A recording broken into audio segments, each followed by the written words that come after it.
I'll make some changes to that. Oh, right, okay. Little grandkids. And I'm having no push. It's nowhere to be found. So Nowhere. we'll provide.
Yes, sir, yes, sir.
Test, test.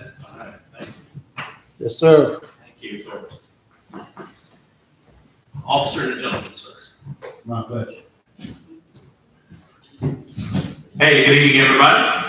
Today is Tuesday, September 3rd, 2024. Today is the second budget hearing for the city of Camilla. We're here in the Honorable Mayor Hayward Council Chambers to discuss this obviously very important document, the largest policy document we have in our city, our budget.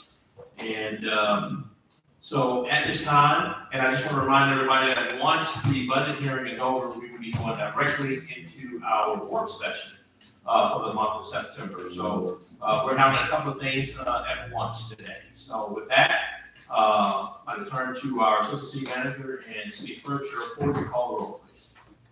Councilman Garland. Here. Councilman Morgan. Here. Councilman Collins. Here. Councilman Palmer. Here. All right, thank you, Sheriff. Thank you, Council. At this time, I'm going to turn to our City Manager, Dennis Stroud, to lead us in prayer, please. Thank you, Mr. Mayor.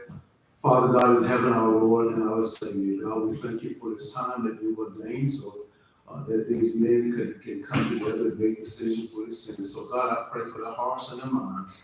In Jesus' mighty name, I do pray. Amen. Amen.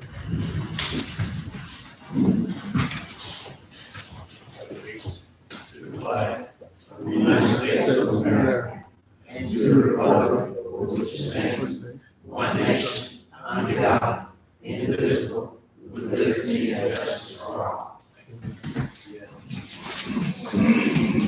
All right. Thank you, City Manager, and thank you, everybody. At this time, council, is there a motion to approve the agenda for the motion to approve? Second. No motion has been properly seconded. Any discussion? All right. All in favor?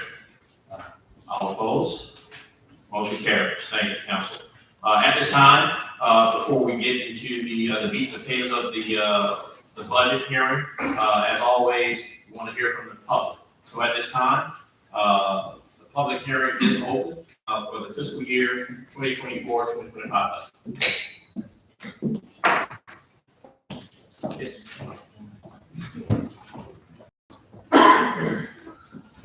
Good evening, everyone. How are you all doing today? Hope you had a good holiday weekend. Indeed. I'm coming, two-part comments, is to get some clarity on the budget and to share some information on behalf of the library. At the first budget hearing, of course, that was the day of Debbie coming through communities. And I was in Valdosta attending virtually, and my internet connection was spotty. So my question, I wanted to go until this meeting to get clarity.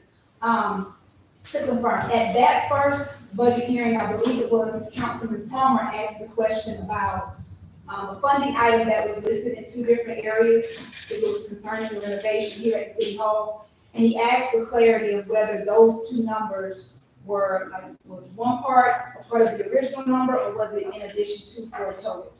And the answer he was given was that it was in addition, it was a total, and I think it came up to like 115,000. So in the budget, I noticed that the library is listed in its traditional space under economic development with the 15,000 on page 16 of the document that I have. Showing the 15,000 proposed as a part of this year's budget.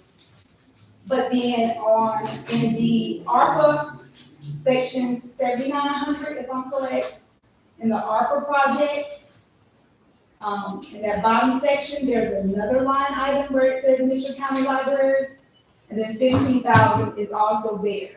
So I was seeking for the library, similar to the same query that Councilman Palmer asked about the other line item.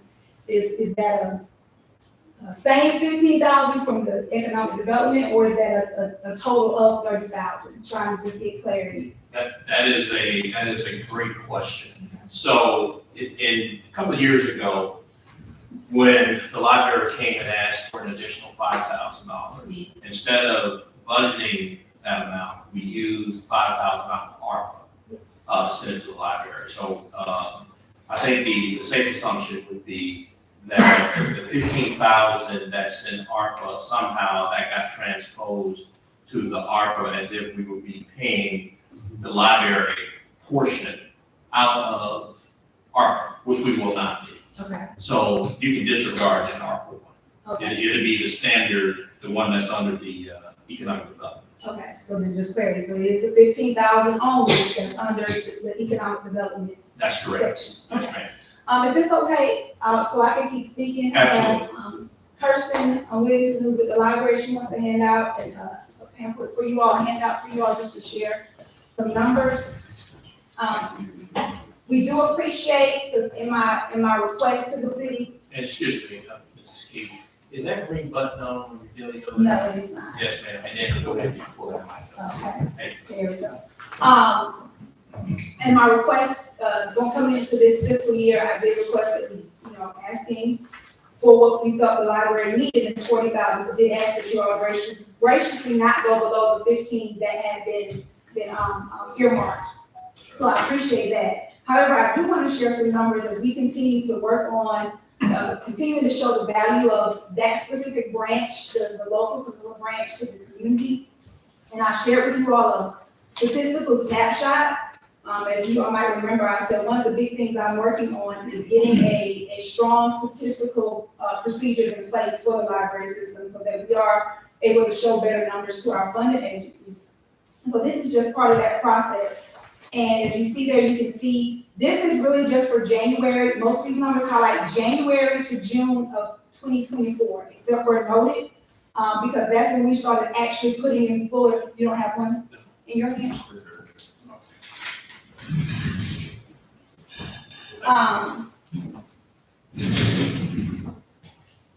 We started in January counting and keeping stronger statistics on a monthly basis. However, because of Pines and the state library, there are some numbers that we're able to pull annually still. So, majority of the numbers on this snapshot are highlighted for January to June 2024, except where it's noted that it's a fiscal year 24 number. And just want to highlight that just from January to June, we had a total circulation just at the Camilla branch of 9,623 items. And then we have different breakdowns over there on the side. One of the big things I want to highlight is our patient visits. Just from January to June, we had 5,900 patient visits to the Camilla branch alone. That's just right here in the Camilla community. Our Wi-Fi sessions, again, for the Camilla branch alone, from January to June, were 17,560. That's Wi-Fi sessions using that free Wi-Fi that the library provides, that's there, open for patrons. A lot of those patrons we may not even see come through the door because they're using the Wi-Fi. The fiscal year, for the whole fiscal year, that Wi-Fi number goes up to 33,287 Wi-Fi sessions. Numbers like our computer sessions, that's the patron computers in the building where patrons come in or using those computers inside the building, for the fiscal year was 3,219. These numbers are going to get better and stronger, one, because we have a better system in place. So we're excited this year to see what the total fiscal year numbers look like with us calculating and counting throughout the whole year. That specific branch has one full-time person dedicated to it, and right now, in all of the positions that are occupied, has 4 part-time positions to it. So I just wanted to give you all a snapshot. This is just a small snapshot. We're just wrapping up annual report for the state, so there's a lot of other numbers that we can share to show the impact of the Camilla branch for the community of Camilla and why it's so viable and important to the community. So we hope that you'll consider looking at ensuring this resource for the citizens of Camilla. And you all invest in it. And I appreciate the time, and I hope that we can continue to work together to make sure that the citizens of Camilla can get the library that they need and deserve. Thank you. Well, Mrs. Key, just real quick, I would be remiss, my friend, if I didn't say that since you have become executive director of that location, and I've been paying attention, actually. It is undeniable that you and your staff are attempting extremely hard to get foot traffic and participation in that library. So I want you to, I think it's important for you to know that that's not going unnoticed, if you will. And then obviously, as I've said before, the raw enthusiasm in getting the Friendship Library up and running for that organization specifically, for that location is just tremendous. Now, whereas my take as it relates to the funding still remains the same. I do think that it would have been a bit unfair for me not to say that your efforts, from my perspective anyway, have not gone unnoticed. So we appreciate you. Thank you. We appreciate the opportunity to continue to do the work. Yes, ma'am. Thank you.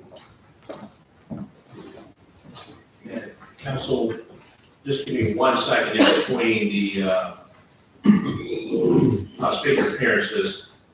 Having some technical difficulties here, and I want to get our city attorney on line here. So I'm going to call it directly. We've been trying to do it here Zoom, but that's not working. So just give me 1 second.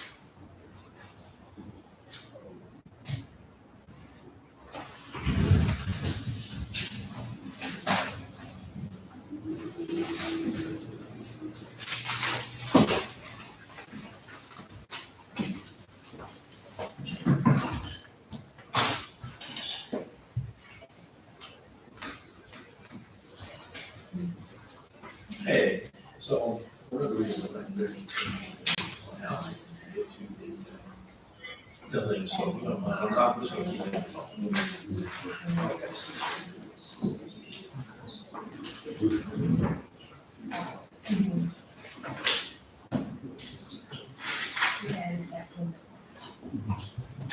Madam Attorney, can you hear us?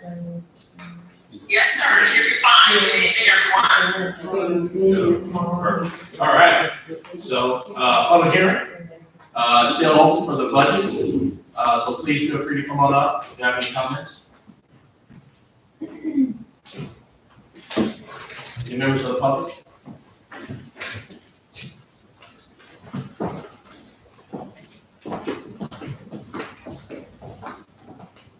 Good evening, everyone. No. I'm from Jess, 247 Lincoln Street in Florida, Georgia. I was trying to start something this winter for the, homeless people. I know there's a lot of homeless people here in Camilla. And last year I did a little, for the homeless during the winter, housing them in my building. I run a nonprofit here in Camilla and, feeding them until it started warming up through the day. And I've been noticing, I've been seeing a lot of homeless people this summer laying out in the bleachers and stuff out in the park. And I guess I waited too late to try to come and talk to someone about it. I had been housing them until my nonprofit building here in Camilla, feeding them like sandwiches and stuff until it kind of cooled off from here in the evening. So I was trying to see if it was some kind of budget that they could start for this kind of program for the homeless people this winter. If not, look forward to, I look forward to, if not, I'm gonna continue to feed them, whether they, you know, instead of Camilla could kind of start a budget for something dealing with the homeless people here in Camilla. Yeah, I think, you know, obviously, just your commitment to humanity is appreciated. What I will say is that in the program that you're speaking of that we had last year was directly related to inclement weather. It was too hot or it was too cold. Some of the funding that we did have, I think some of it, I think we used for ARPA, a little bit of that. And then obviously we had some of it raw inside of the budget. But what I would tell you is that for that type of thing, where it comes down to public safety, and not just necessarily for folks that are homeless, just in general, for these public safety type deals, if we find ourselves in a situation where it's getting a little bit too cold this winter, it doesn't necessarily have to be a budget issue, if you will. We can allocate monies at any time for something like that. So even if you don't hear that tonight, or in the final version of the budget, doesn't necessarily mean that that type of program cannot come to fruition. Okay. All right, thank you. All right, thank you. All right. Mic is still open, everybody. Budget hearing for 2024-25.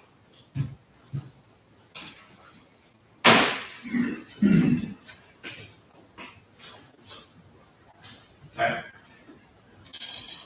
All right, hearing none.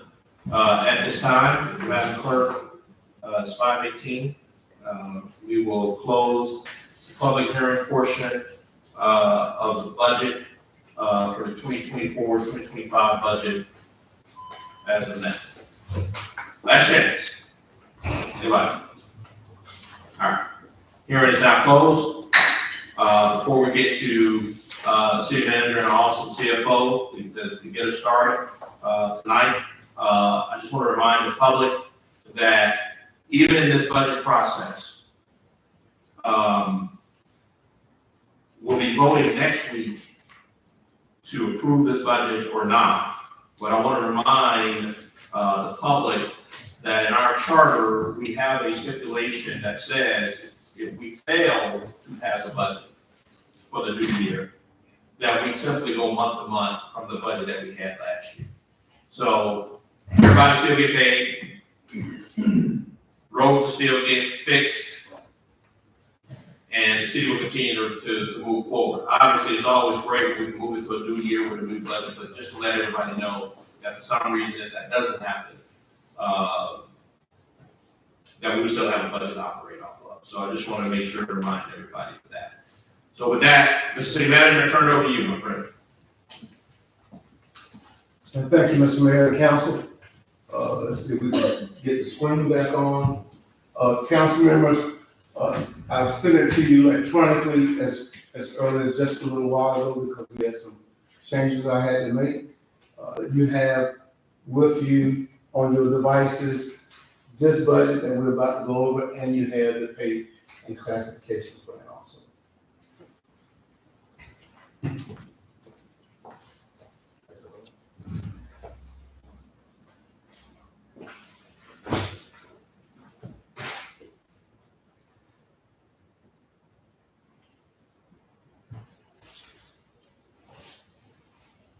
Okay, I'm getting it. Ms. Mayor, I'm gonna need your help one more time.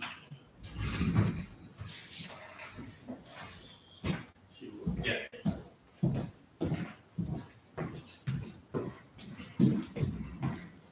This is. See the wrong one. Yeah.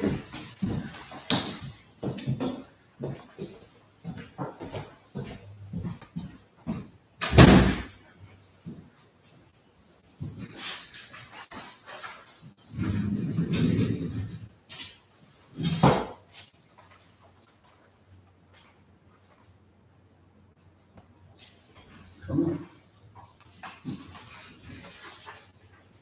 Quick, officer.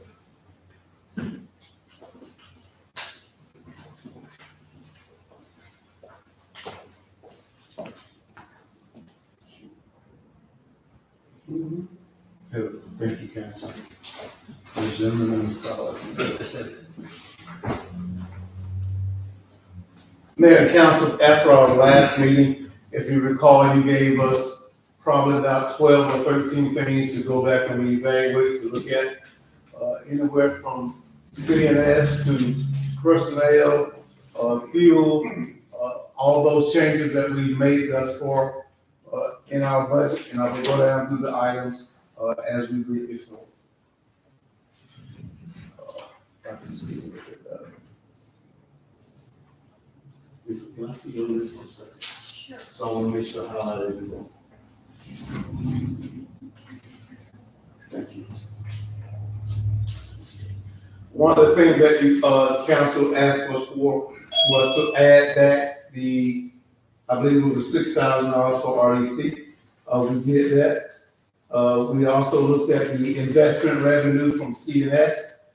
We eliminated Nat Days, Black History that you also asked me about, fuel charges, everything like that. We added back in the chamber, $15,000, library, $15,000. The one thing that we did not, I don't think we come up with a good number, because my fire chief is still soliciting that, is possibly a new fire engine. But I did not nail down those numbers.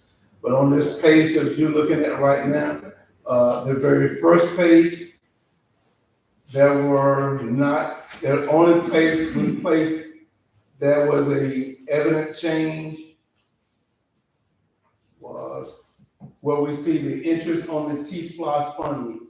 Obviously, that went from $8,000 to 36. We want to highlight just to show you how much interest we're earning there, as opposed to before. And so that was a major change on that page. Scrolling down to the grand total, as you can see, last year was 13.1, now we're at 11.3.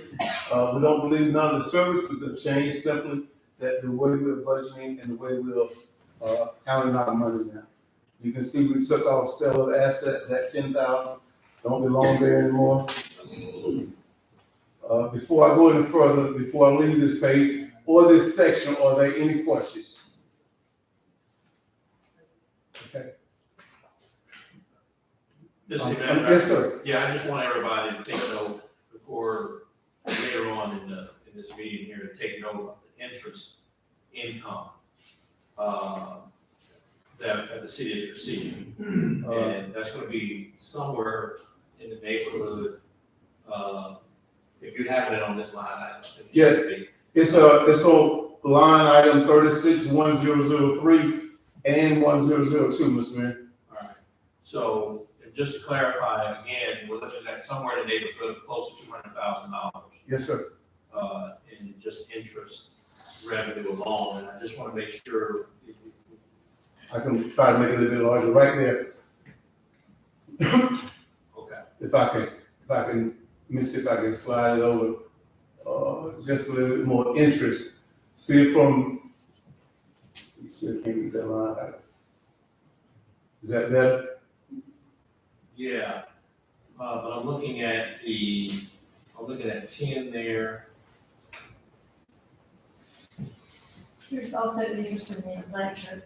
And the electric, Yeah, thank we you. just say we got that for, Got but it. it's all together, Mr. Mayor, as interest, I believe Lisa and I come up with somewhere right around 200,000, All right. just in interest. Indeed, and I want everybody to hold that number in your head, because that's gonna be relevant later on in this deal here. But go ahead, Mr. Manager. Yes, sir. Lisa, did I miss anything on that page? I don't think so. Okay.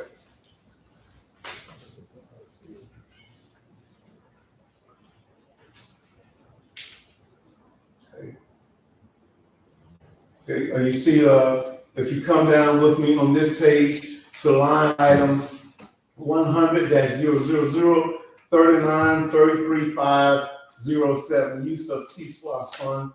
Let me make sure I got my numbers right. We went from, is that 583 to 500. I think this time, because of the money that we got from LMIG, the second round of LMIG funding will help me, and that's why I don't have as much money on that line item. Because I think that second round will help us do some road work as well as do some drainage work. And Councilman Martin has some numbers for me. So for 24-25, the city manager. Yes, sir. They'll make in the second round. Now, I know we got that this year, but are you getting information that they're gonna give us additional rounds in They the upcoming fiscal year? have not said that officially, just told me to be mindful of that it can happen. Yes, sir, haven't, but we have not gotten a letter that said you're gonna get it. All right. Yes, sir. Let's look at the governing body. Again, we made the changes there. Also, we've included our election superintendent, as all of us know. That's why that budget item went up in that line item. The contributions, we all know that was the Medicare, Social Security, all that stuff. We did not change those numbers at all. Don't think anything else happened, anything else significantly happened on this page. The only thing that made the numbers go up again was the election superintendent and of course, Social Security contributions and Medicare contributions went up. But that was the only thing that caused those numbers to inflate, about $20,000. Yes, sir. So, the city manager, I know that we're paying the election superintendent, I wanna say $300 a month. That's right. So that's about $3,600, and we're at about, so that puts us at about 21,500 or 22,000, that 38,800, just looking for the balance of that. That's because we, started passing out, expense money to each council member, plus the mayor, per month, 200 a month or 300 a month. Oh, I see what you're saying, I got you. So you're putting the election superintendent, you're combining it with the governing authority? Is that right? Yes, sir. Now, are you suggesting you want me to move that to a separate line item? Well, I just asked, yeah, she's a little bit different than us. Is it possible to give her her own line item? Sure, we can do that. Yeah. HR, just put her in that category, so yes, we can move her out. Yeah. When you move it to the clerk, because that's what the rest of the election expenses are, we just show this contract labor maintenance. Sure. That way they can be consolidated, we won't be bouncing all over the budget trying to find out where the Okay. expense accounts are and where all. Okay. We'll move it to the clerk. That's probably a better idea. Yeah, appreciate, now the logic is sound, I get it, so I appreciate that, but yeah, we can give her her own, yeah, in the clerk's office, that'd be great. Was there anything else on this line, Mr. Mayor, Council? On this, governing body total? I am now going to the Chief Executive City Manager's Office. As you know, from last year to this year, we think we got the numbers more aligned to be accurate. That 188.35, that encompasses myself, that's part of Melinda's salary, half of her salary. So that's what got that number up to 180.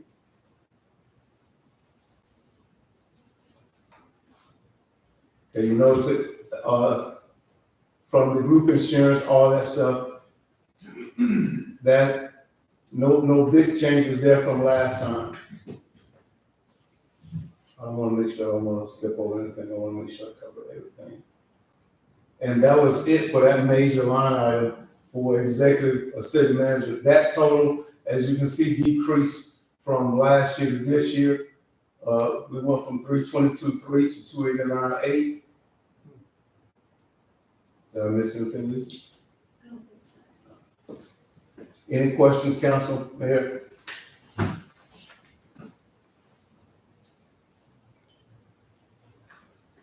Clerk's office, Ms. Sharon, on next time, we will move that person over to here, so that your number will adjust just slightly. Again, it's the insurance, retention incentive, the Medicare, all that stuff, that shifted about $4,000. But everything else on this budget line item, pretty much stayed the same.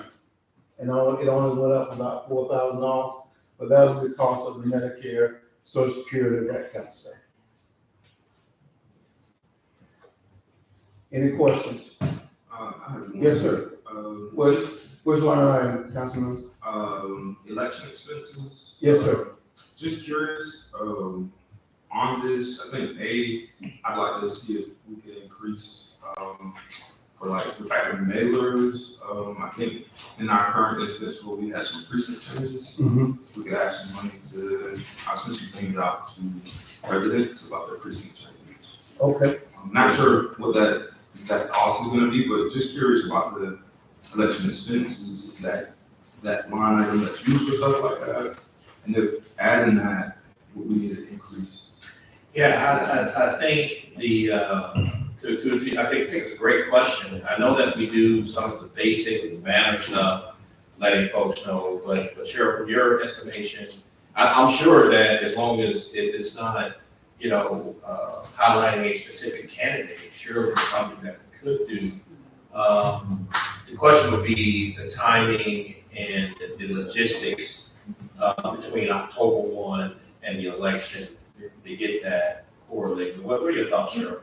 Actually, Corey, we thought about it, we talked about it, but because this is a temporary change, this is the only election it should affect. So Mr. Thomas, I've talked with him, and, they anticipate the renovations to be complete, so, that we'll revert back over there in 2025, so, I think we can do enough on our own communication platforms to get that message out. I'm not against mail out mailers, but I would have to coordinate it with the, Mitchell County Board of Elections, because they hold all the names and, district people and addresses and all that stuff, so.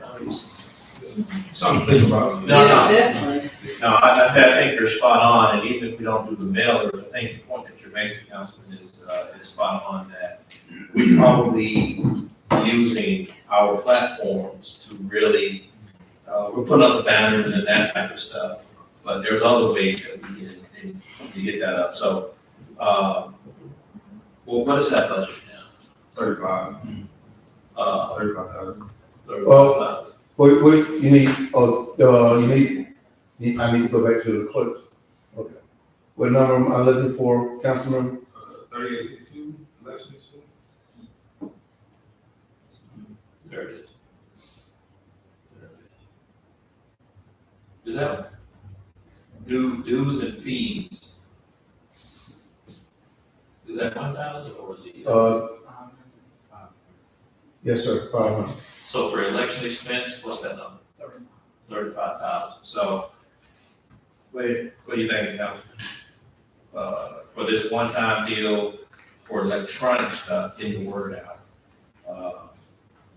an additional 3,000 potentially. If we do some boosting on Facebook, to let folks know that their precinct has changed. And that so I think we can do something a little bit extra to let folks. 35,000, 38,000. Okay, That's a good one, sir. Thank you. okay.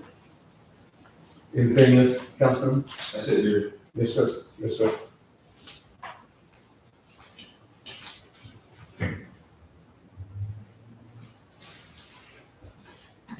There was one change under the financial administration. I don't know if we covered it last time, but as under the group insurance, we did talk about it going up. But as you can see, under group insurance, 2100 went from 29.5 to 43, and that's because we had an employee added dependent. That's where that number came from.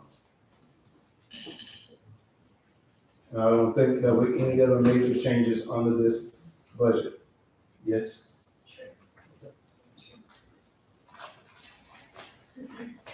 Law department, because of all the great action that we've been doing lately, we left it at 125. We didn't have to raise it anymore.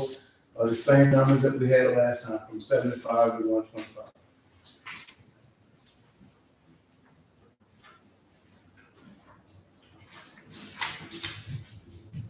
Human resources, none of this stuff has changed at all. This budget pretty much stayed the same with the exception of those top items, insurance, Medicare, that kind of stuff. But down in the operational, no changes for him.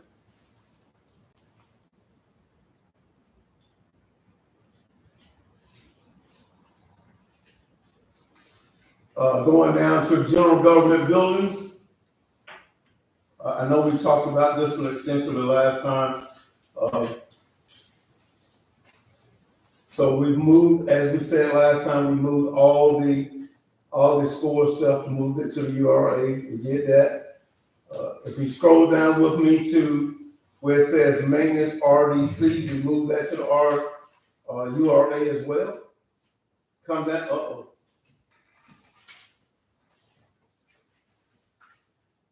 I want to highlight this piece right here. What is that, at least, is that City Hall? 145.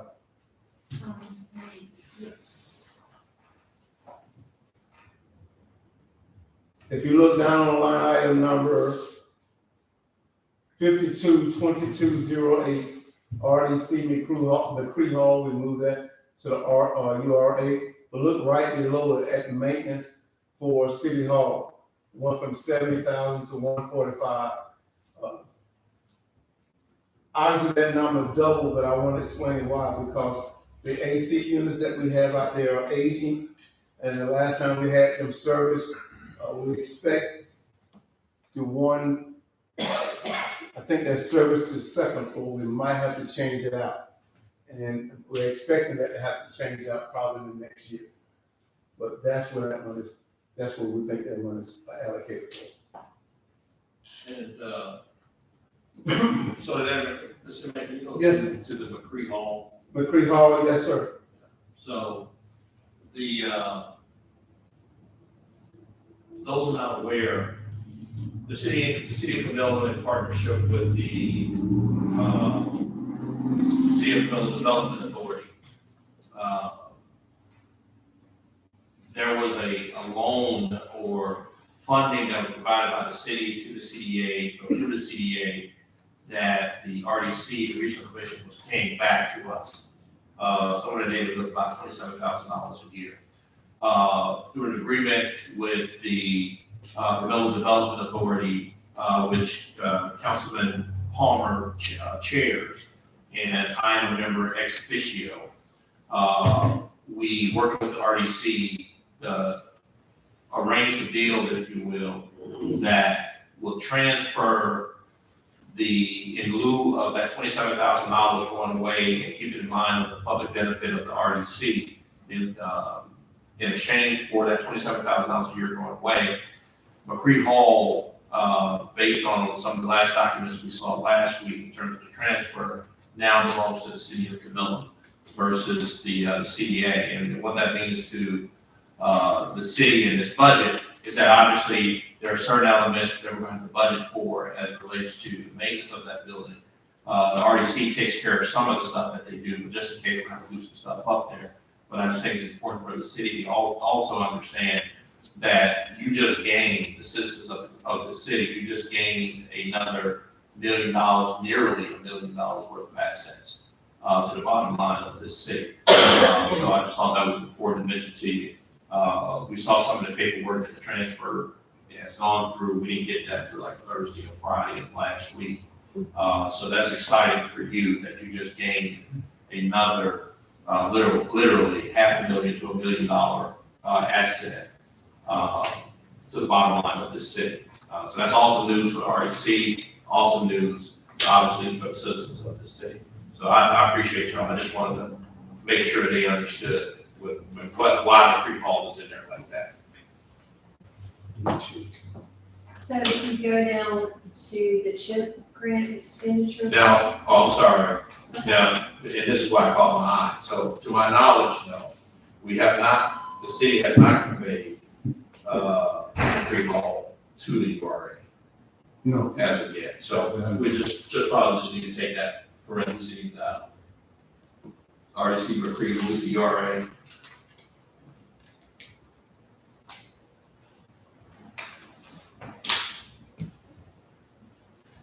So right now, it's just deal with the city. Yes, sir. I made that note. Okay. Yeah, we was anticipating that. Mhm. If you go down to the CHIP grant expenditures, 573002 line, we changed that amount to what's left just for expenditures for this year from that grant. So that line I will change.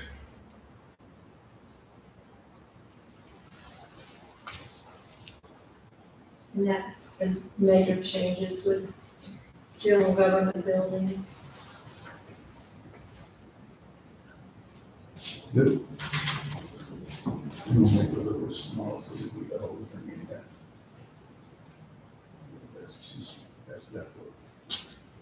Okay, so now we're on customer service, 15.9. The major changes there, as you know, some things might happen real soon, but we have not made any major changes to this budget as of yet. Last year it was at 803.2, and right now I'm looking at 805.5. So as of right now, everything from about this budget has remained the same. And Mr. Van, Yes, sir. don't mind. So that when we talk about potential of these major changes, without obviously, we don't have to get to the granular level of it. Yes, So sir. just as an overview, let the citizens know what has happened that may impact that line. Yes, sir. The overall arching theme is that some of the services that we were providing has now moved to Thomasville. So that will have a major impact on us. Indeed, and I just want to point out, that change, everybody, was not a local change, meaning, this is a change that was agreed upon with the SGGSA, again, where Councilman Palmer chairs, I'm a member of, and the 4-member cities that own CNS Next and part of the SGGSA. So this is something that had been in the works approaching a year, if not more, as it relates to that change. So I just want everybody to know that when we do come back to this number and the decisions related to these changes, that this was a multi-governing authority decision. This isn't something that the city of Camilla made on its own.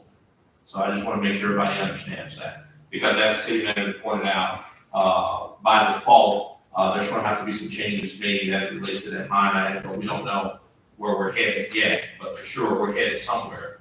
And I suspect sooner rather than later, we'll have more information on where that's at. And I just wanted to make sure that the public has the background on that. Thank you, Mr. Mayor. Yes, sir. Municipal court, no operational changes. The only changes again, up in, around the Medicare, Social Security, that kind of stuff, but no operational changes, in that budget.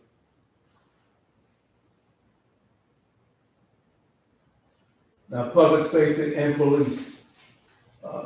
This budget, as you see, did shift up just a little bit, especially under, overtime that you see, it went from 345 to 378, but again, that's simply because of when you have some vacancies that we're desperately trying to fill, more people are, the same people are filling those slots. But we've been fortunate to attract, a couple officers, and so as soon as she get them in and get them through school, hopefully some of this overtime hour will go down just a little bit, not overtime, what is that, group insurance? Group insurance. Is there there's no other major changes in this budget item? Any questions, thoughts about police?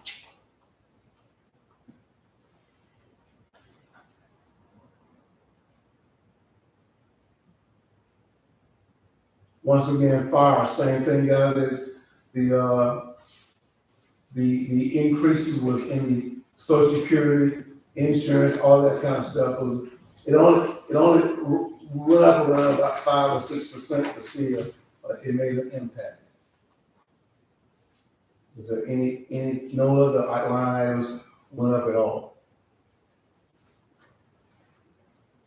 We did put in some bill increases though in fire and police, Oh, yeah, because that under gasoline and diesel. that was one of the things that they asked us about last time, about fuel charges, so yeah, we upped all that to make sure that the people will have fuel.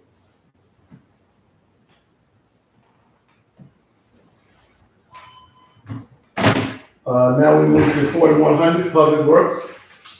Down in Public Works, there were, I want to see if I can. That was one item I thought I wanted to highlight in Public Works.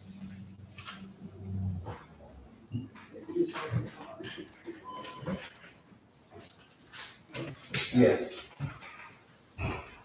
Down in Public Works, there's one item that I want to highlight that I know we all know about. It's down in 4154, 1413. That is the additional paving projects. Obviously, we took it from 100 to 140,000 simply because materials is going up. Not necessarily means we're gonna be able to pave more roads, it's just that the materials and labor have gone up. Any questions, thoughts about Public Works?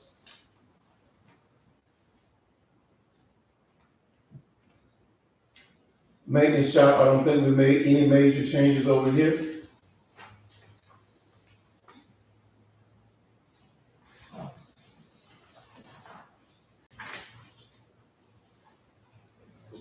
Planning and zoning, as you can see, went down, but that's because obviously that one of those positions are not filled over there. But so that position, this line item went down probably about 10 grand.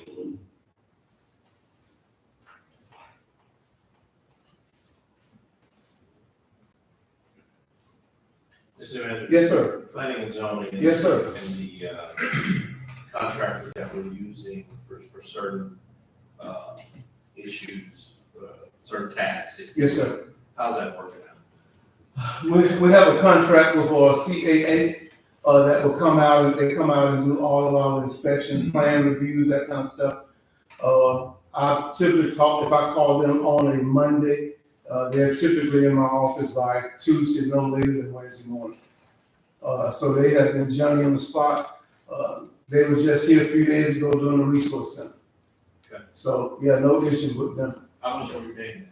We're paying them by an hour, Mr. Mayor. They typically come out for about $90 an hour. And typically they come in, they're off the site within an hour. And the reason why I wanted for the public to understand that, we had, obviously, someone on staff in the past that handled that kind of work for us. And it is safe to assume that typically something like that will bring you somewhere in the neighborhood, minimum, I would say, $50,000 to $60,000 a year. You mean having someone on station? Yes, sir. Yes, sir, at least probably 65.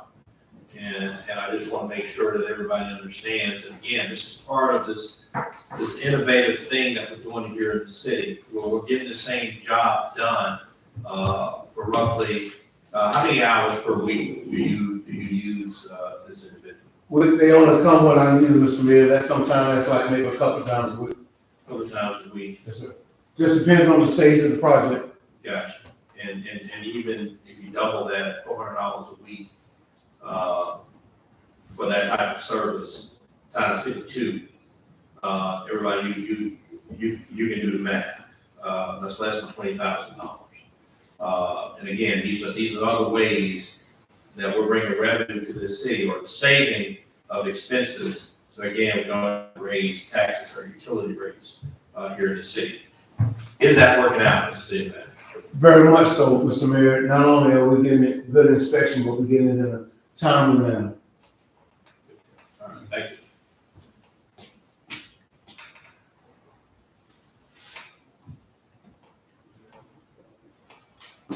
Sure. So for economic development, the biggest change that we made is, we implemented the premium pay again, and half of that is coming from economic development. That's on line 2 of this page. So that's really the major change on this page. That's 3855. Correct.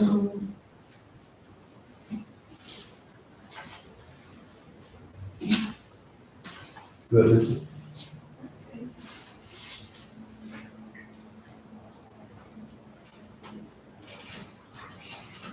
Question, who is salaried under economic development?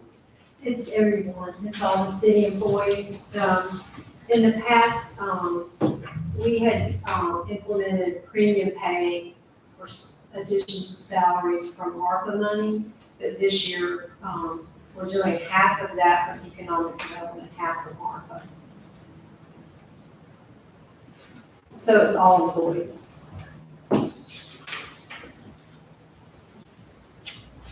What are you ranging, just real quick, in economic development?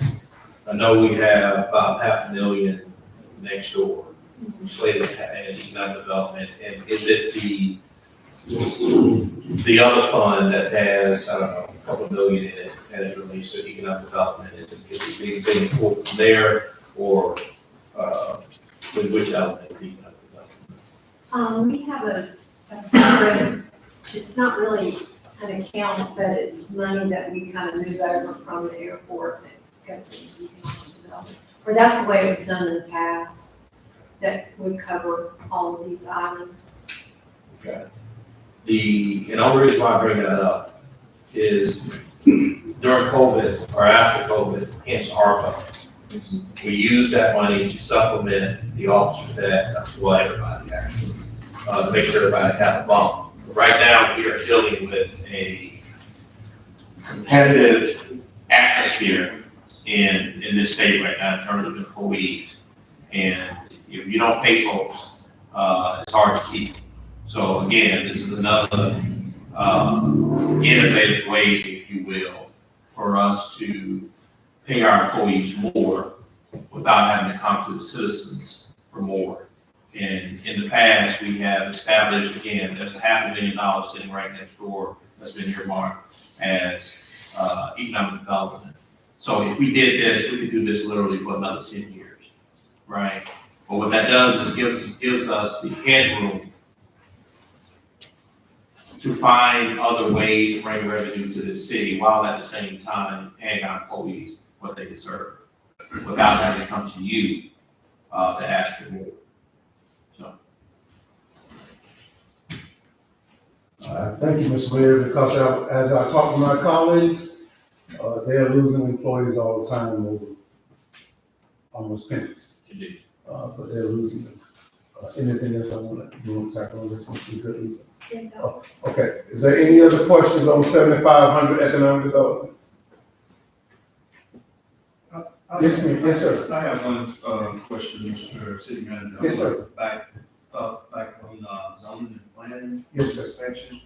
I noticed the, regular employees.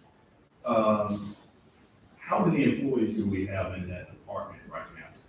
So we passed out the first page, you guys got your emails, the first page, and it tells you how many employees are in each. So for that department, it should be 3. And what we're counting is Mr. Stubbs, our code enforcement officer, you're counting, the administrative person. And that third person, it should not be that director. It should not be, but that's on the third person it could be. So I'll maybe look at that. And my question is, I know I brought it up before, as far as, in the zoning, department, what Mr. Stubb does, for us looking at dilapidated homes. Yeah. And buildings and all that stuff. How are we going to contract that out? Do we have money allocated? I don't really see anything in here where we have money allocated if we want to allocate or contract that out to get some help for him, because I noticed that, it was mentioned that he does this just once a week. Yes, sir. But with the issue that we have, we need more individuals out in the field trying to get this taken care of. Yes, sir. I think what we talked about, and pardon me if I'm wrong, but I think I talked about hiring a part-timer to help him in code. But now if we're exploring the contracting piece, then I'll go in that direction. Even if you do part-time, it's still, you're gonna allocate that. I think it would be more effective by, contracting it out and go ahead and taking care of the solution. Yes, sir. Yes, sir. As we've been talking about all week, they're serving them all. Can I interject just real quick? Yeah, so, Mr. Mayor Pro Tem, and we have not had this discussion yet as a council. But what I will be recommending to the council going forward as it relates to the dilapidated housing is that I think we've been approaching this in a weird way, right? That we've been going head on and identifying the deal. Because it takes you 5 minutes to drive around and find the dilapidated properties. The problem has been executing and getting the buildings taken down. Now, we do have, I want to say $10,000 allocated in the budget for demolition. If we were to take control of that. I think that's what the number is, maybe 20,000 for demolition. I don't know if it's listed as demolition, but it's on the planning component related to that. Here's what I'm going to be proposing to the council, is that we have the code enforcer, you identify the properties. Take you 15, 20 minutes to drive around the city of Canela to do that. Once you identify the properties, you want to hand that off to an attorney locally to start working the legal angle, because that has been the holdup. Yes, sir. We've been having our code enforcer trying to enforce not only the code, but enforce the law as relates to that very specific law in terms of what needs to happen with these air properties and all this other stuff. How do you handle that?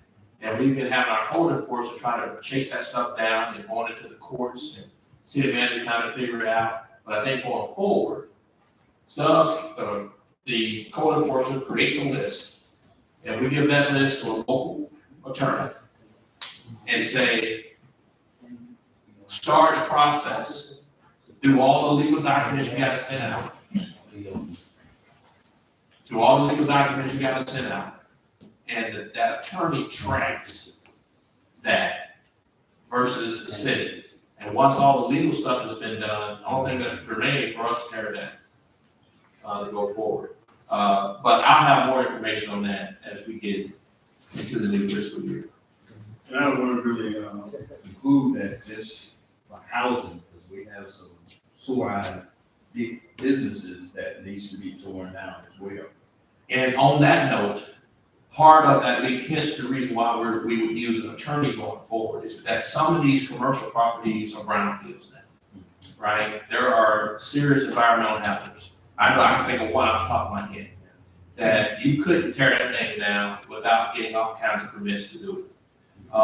So that's why this attorney is going to be so important. And here's the good news. That attorney is going to cost us maybe $300 to $400 a pop in order to run that down. That is a new business model that I think, again, the city of Camilla is going to be the tip of the spear on regarding that. Mr. Mayor, Master? Yeah, please. And that's a wonderful idea that you just suggested, because what you're referencing is nuisance abatement processes for properties that are blight, because they've not been kept up, the grass has not been maintained, the dilapidated housing that creates an eyesore or a danger, in some instances, creates an element of danger to the community and or children who might wander upon the properties.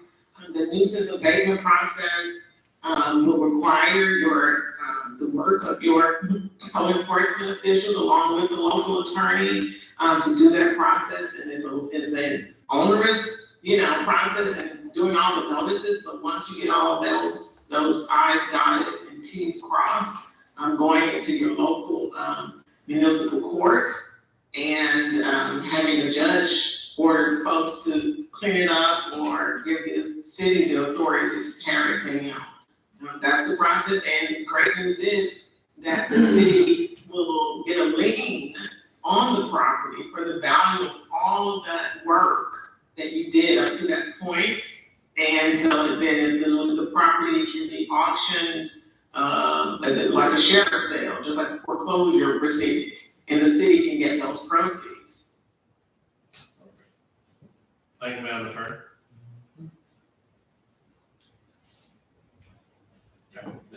Yes, thank you. Any other thoughts on planning and zoning?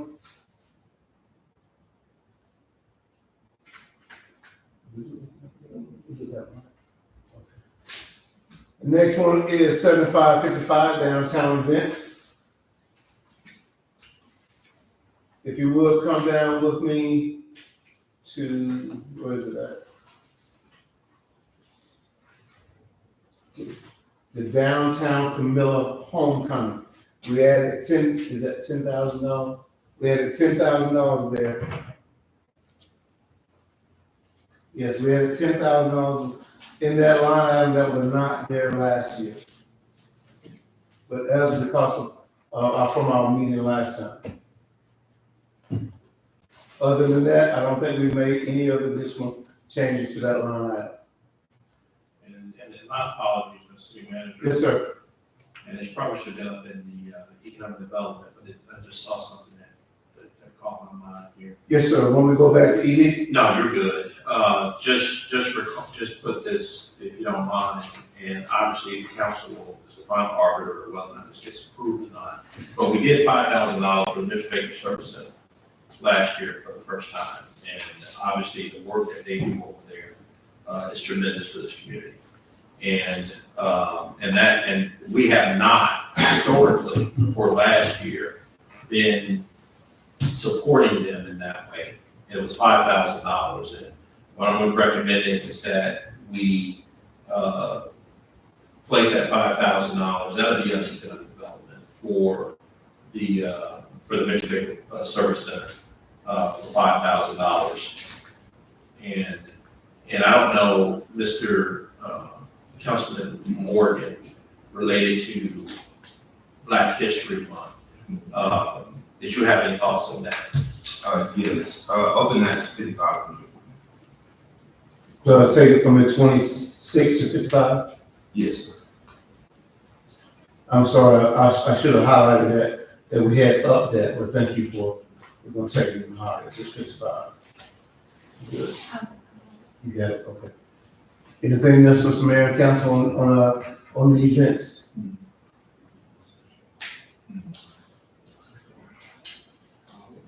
Curious, on the agriculture downtown, what is that? It's 112. Downtown Camilla Agricultural. Yeah, I see it.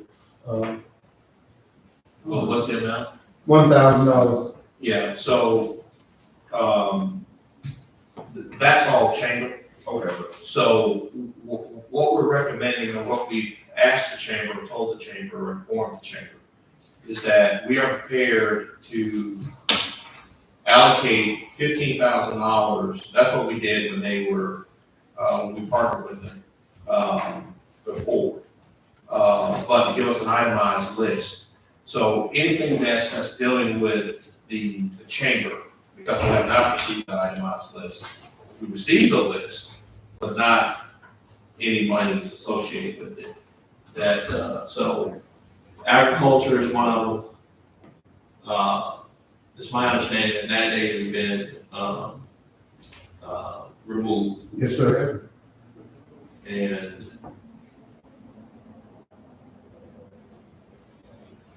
yeah, so those two, so just have another look at economic development to make sure there wasn't any other chamber events on there prior to us getting that list and request from them. Okay.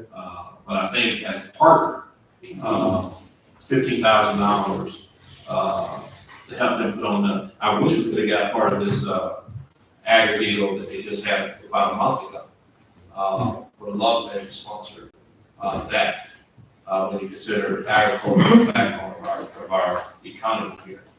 So, but I think they're supposed to be meeting this week. Yes, sir. Yeah, but yeah, that's what that was, County.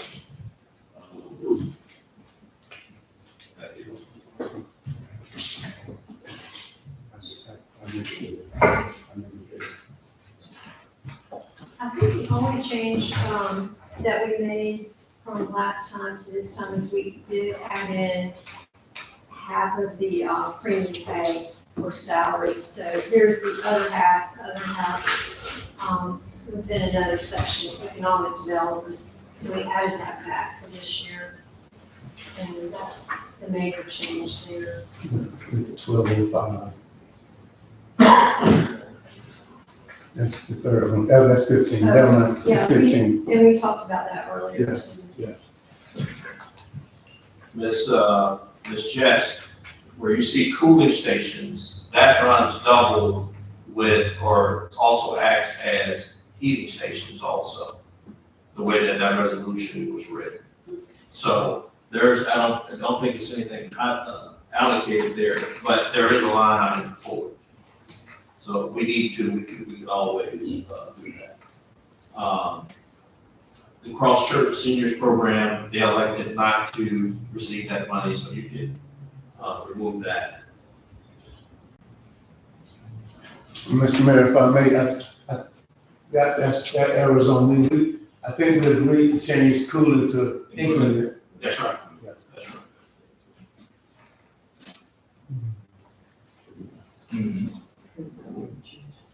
And then obviously, as Mrs. Key pointed out, the Michigan County Library deal on the ARPA, we need to remove that.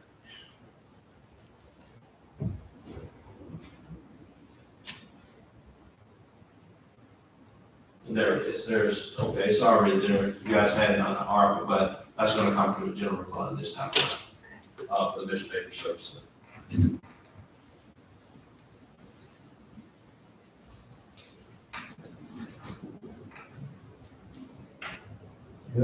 Any other thoughts from the ARPA projects? yes, sir. Yes, sir.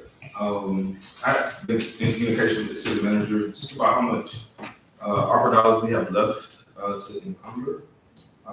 So now I just want to propose or introduce an idea as it relates to childcare in the city. So as we know, childcare costs are rising, and this is another burden for working families and moms. There's an estimate out that in Georgia, folks are paying from $600 to $700 a month for childcare. So I'm proposing we look at a Camilla Child Care Assistance Fund that'll be funded or modeled mostly after the state of Georgia's Child Care Stabilization Grant. So the objective of it is to provide financial relief and support to families, to child care providers, or facilities in Camilla by offering subsidies and operational assistance to mitigate financial strain caused by rising childcare costs and just the rising cost of living day to day. And just pretty broad uses, so general childcare support, workforce support for the facilities, relief for their families, so if families can't afford to pay for childcare services, this funding will be available for those facilities to use, and also operational costs as well. And just general eligibility, grantees must be licensed childcare providers operating in the state of Georgia. And just looking at, what we have in Camilla, there's about five facilities that are currently receiving CAPS funding from the state. And so we're looking at targeting those. Looking at between 50 and 75,000 of remaining ARPA dollars as well. So we want to explore what that could look like by the numbers and based off of what we have left to encumber. I think what we sent you was about high 90s to $100,000 that is left not encumbered. Well, actually, it'd be closer to 300,000. We had 300,000 allocated for park improvements, but we did the bulk of that out of SPOS. So when we true up those numbers again, it should be close to 300,000. But I also want to point out, council, we have to allocate all of that money by December of this year. That's the law.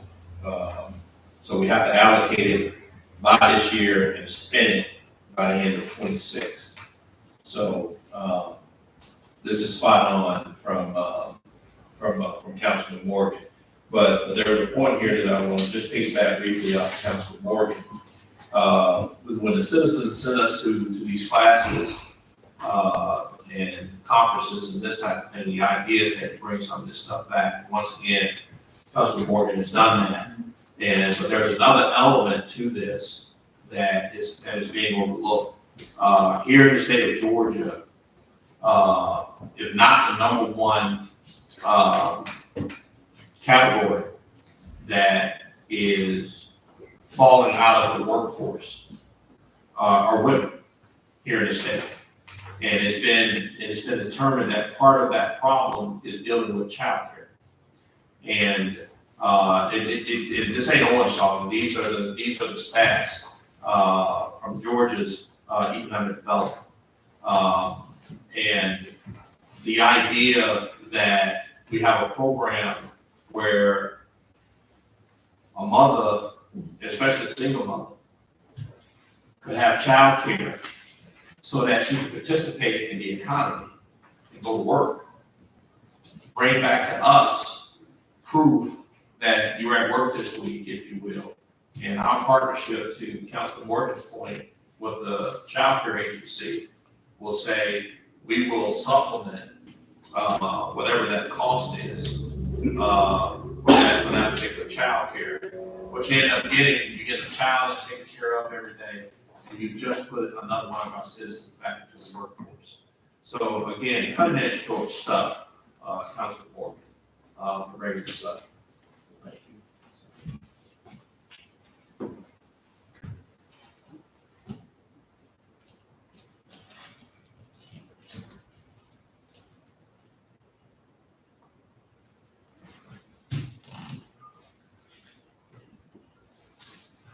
And now with water and sewer, again, Mr. Mayor and Council, there's no major changes there. Matter of fact, this budget actually went down. I think the only change we did here was there something about fuel, right? Yeah, we had fuel. Anything they need to highlight?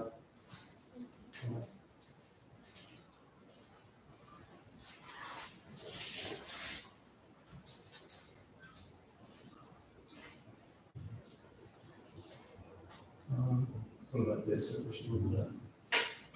I updated all of this whole section for all the current payments for interest and principal.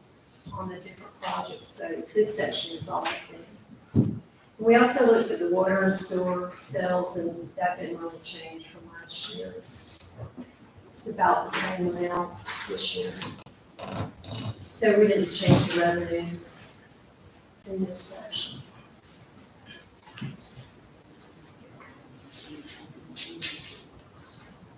Any thoughts, concerns, questions? If not, we'll go into elected. Again, the budget for electric didn't really change a lot. We looked at, all the numbers, and again, they're basically similar, so we didn't make any big changes here from last time, but we did add in the fuel, costs in this section.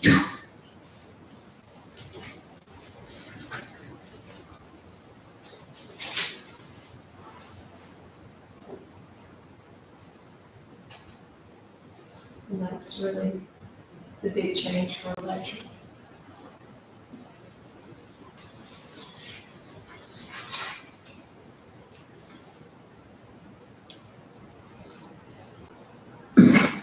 In the, gas section, gas revenues, we did adjust those, according to the budgets we received, so those were adjusted, and those were adjusted last time also. And we added in an increase for fuel in this section.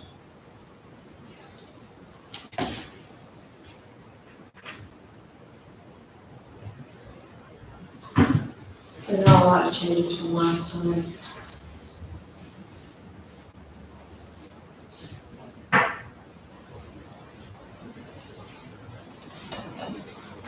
Solid waste, there's really not any changes from last time, so again, we added in the fuel, we increased the fuel consumption here.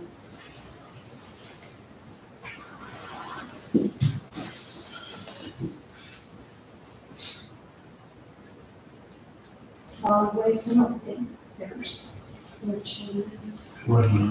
Not And then airport, again, there's not really any major changes here from last time.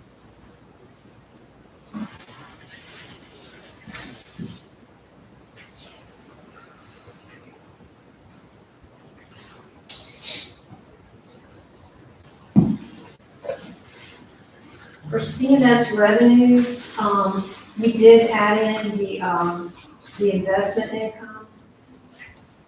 And, the other services are going over to Thompson. So that's just that number, the 215,700, that's investment revenues.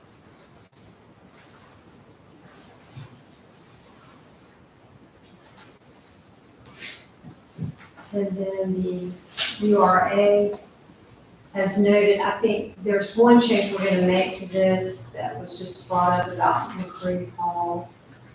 So we'll make that change for next time. And there's no other changes here that we made.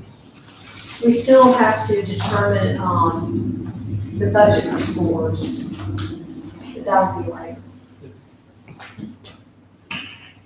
Liz, on the Jeep loans, you know, the spray field's complete now, so. Yeah, and that's reflected in this budget. We highlighted that last time.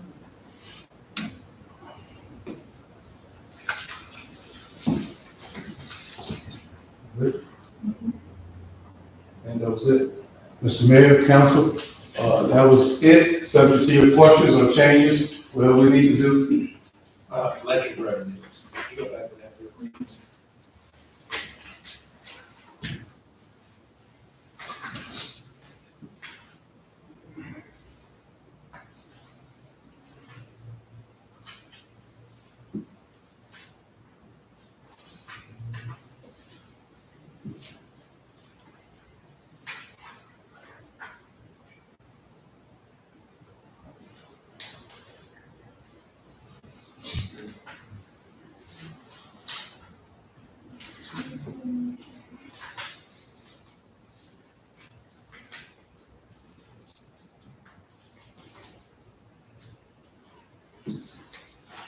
That's the point. Just for the public. Electric sales, 14,480,000 is the same.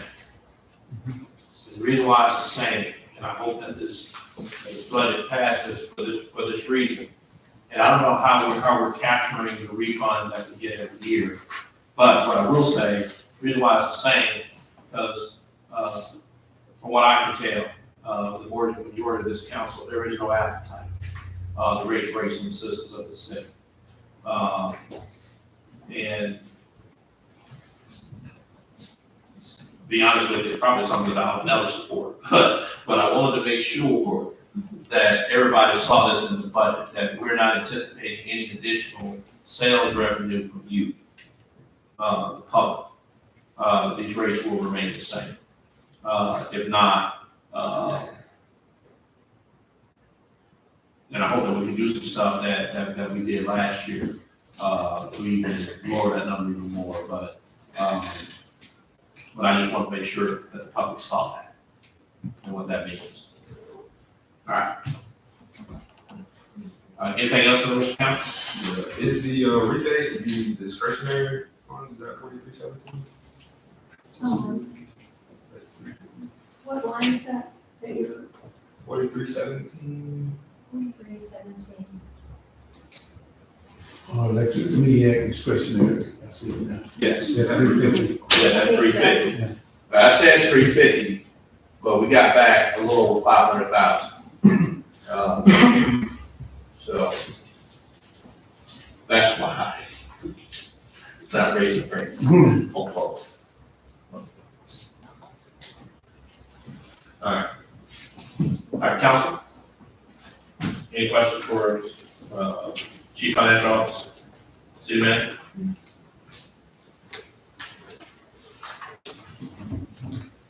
Okay. All right, thank you. All right. City Manager, CFO, thank you again for all your hard work. And next, September 12th, that's the final deal. Yes. Okay, we'll be back here and hopefully have another new budget for the new fiscal year. All right. So, council, it appears that we have reached the end of our agenda for our budget hearing. And if there's no objection from the council with the adjournment of the budget hearing, we'll go right to the, well, you know what? We're gonna have to start over, so that's fine. All right. Any other business related to the budget? All right, at this time, council, it appears that we have reached the end of our agenda for the budget hearing. Is there a motion to adjourn? Motion. We are adjourned. Thank you, everybody. All right, so let's roll right into our work session. At this time, council, is there a motion to, and Madam Attorney, any issue with me just rolling straight through? No, sir, you have to call the meeting to order, in the normal fashion. Gotcha. If you mind, the other one has adjourned and now you're opening, so you will need to adopt the agenda, go through those formalities. Indeed. Sorry, it's the law listed on things.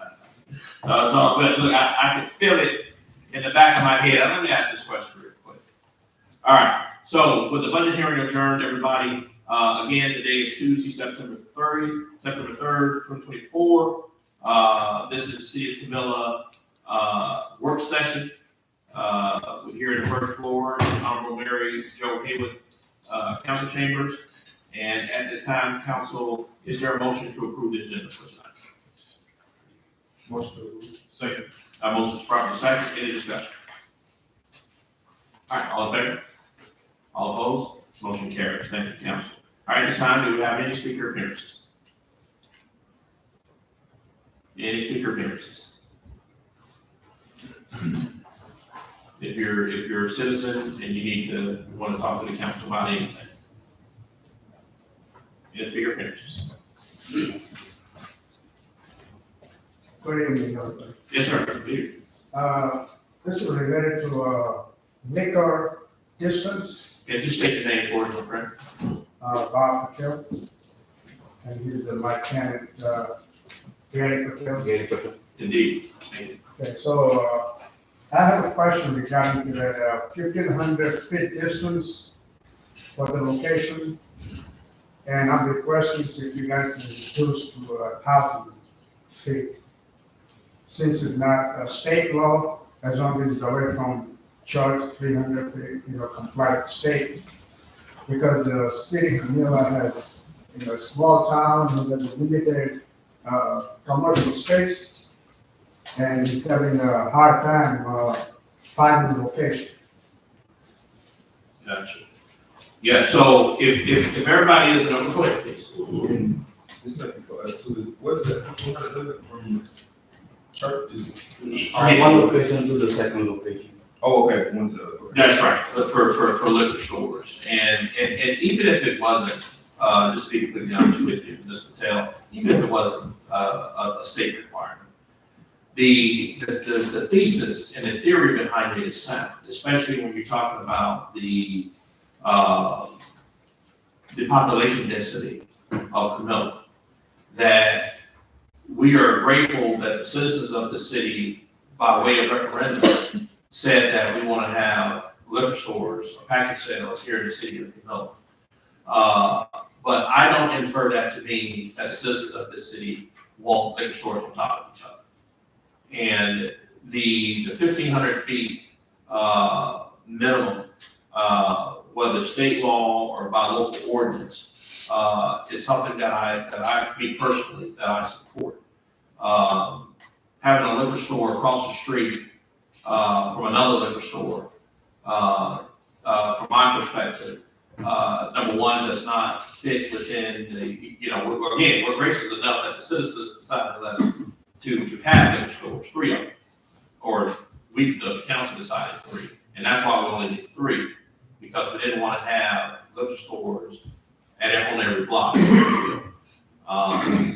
So the spirit of having package stores, from my estimation, is not to have liquor stores across the street from each other. So I wouldn't support amending that rule. Obviously, I don't speak, and I'm not going to debate with you. I can't speak for the entire council, obviously. Okay, then let me ask you a couple of questions. No, sir, you will not. So I just said, Why do we have a? sir, listen to me, please. Okay, go ahead. I'm not going to debate with you. Okay? Okay, so I don't have right to talk, express my, opinion. You absolutely do. So if you want, sir, I just set the clock and I give you 3 minutes to say anything you want to say. Is that what you want? Oh, yeah. 3 minutes, go. Okay. Then in your case, why do we have Walmart and the retailers across some other stores and they don't have issues about it? And the second question I have about when you pick the location, 1,500 feet, whenever you review the application, how do you determine who goes the first among the 3 applicants? You still got 2 minutes and 50 seconds. No, that's it. I want the answer. How do you determine who goes first and then another person get left out without having counted 1,500 feet? Sir, the policy of this city has already been determined.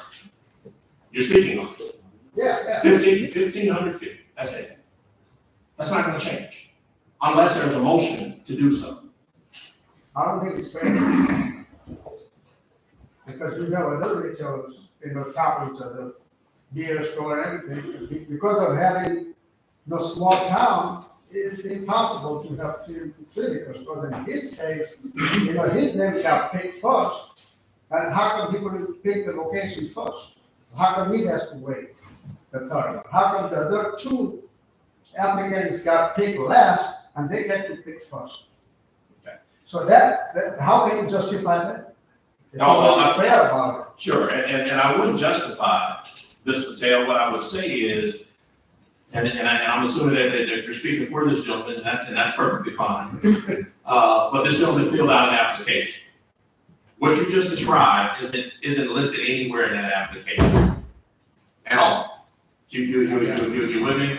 I do have application. Yeah, there's nothing there about who gets picked first and that type of thing. I did apply for it. I know, listen, Ted, you were standing right there when we did it. You just didn't get picked, sir. I know, but I have put down my, location at the time of the application. And, you know, if I was picked, and if I would have opened that location where I picked, Sure. then why would you have questioned in the application that you have to acquire the deeds and everything? Sir, I This have, format of the lease, yeah, the format of this application is wrong to begin with. Ms. Patel, I have absolutely no idea why you applied. You made that decision, sir. Yeah, but what I'm saying, I did put the location, right? And Sir, were you picked, Mr. Patel? I picked the 1890. No, sir. Maybe, were you selected? You, Ms. Patel, were you selected to get a license here in the city of Manila? Over here, see it? No. Were you selected to get a package store license? The location? No, sir. When we lined up here Yeah, and picked the licenses, I mean, were you one of the three selected? no. Okay. All right. I've talked a little of your time, but I'll give you 30 more seconds to finish up, sir. Okay, I mean, you can talk to me. I mean, it's already, because I picked, and whether I was picked or not, but I had picked the location, and if I was picked, and if I could have opened the location, you know, then it no sense of applying for it. You should have disqualified applicant to begin with, because somebody didn't, review the application before they put in the drawing. If someone here makes that motion, if one of the elected officials around this table makes that motion, sir, we can entertain it that.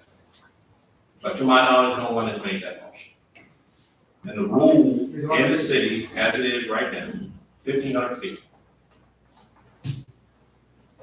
That's it. You wanna see? All right, we're good? Good. All right, thank you. All right. Any other speaker appearances?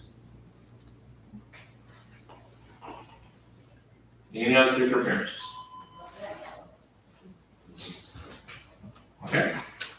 Hearing none, we'll go to our first action item for today. And that is the amendment to the power purchase contract, Municipal Electric Authority of Georgia Solar Participants. So I think this is the third iteration of this document. MEAG is recommending that we, or their position is, I shouldn't say recommended, but MEAG is under the impression that we're still moving forward, but obviously they need member cities, which we're one of, to agree to this. I also recommend that we move forward with this. I think it's going to be a good deal going forward. And the folks at MEAG are obviously, they've been on it, you know, for half a century. And these folks know what they're doing. So council, as a member city, one of the 49, I'm recommending that we move forward with this latest amendment and let the good folks at MEAG continue to do the good work. But I get it.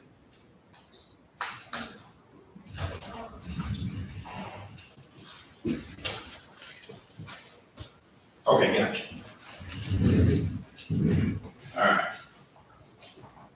So council, hearing none at this time, is there a motion to approve this latest amendment to the power purchase contract, Municipal Electric Authority of Georgia, solar participants? Is there a motion?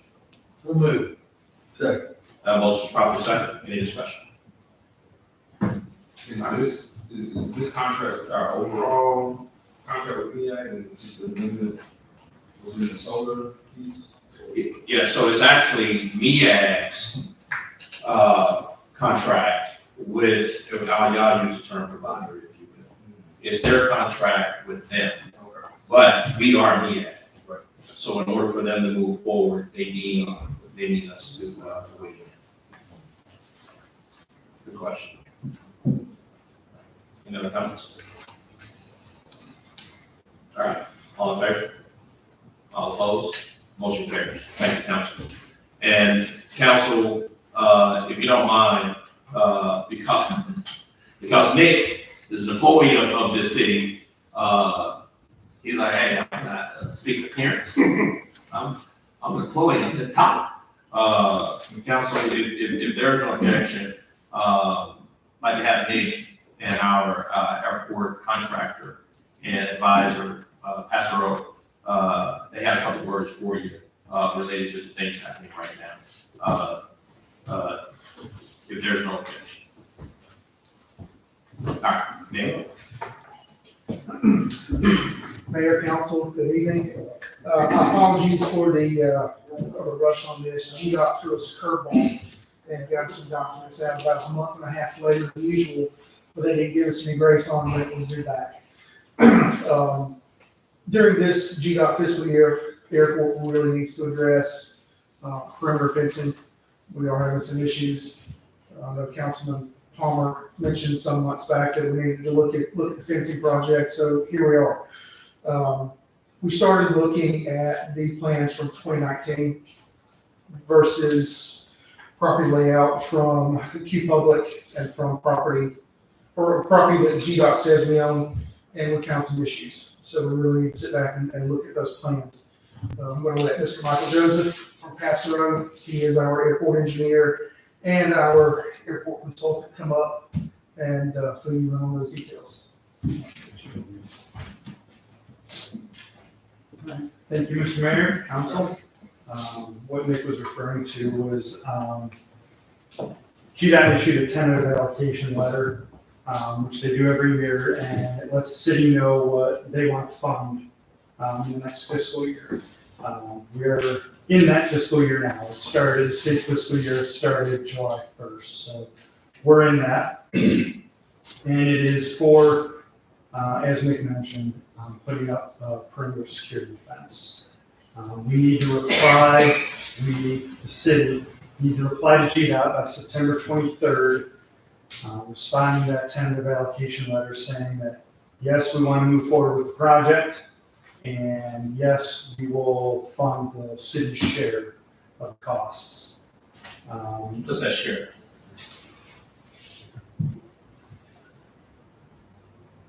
Well, I'm going to back up a little bit here. So the first project will be doing a slight redesign of the project. Like Nick mentioned, there's some issues with the current design that just don't work with the airport property. GDOT has agreed to participate in funding the redesign of the project.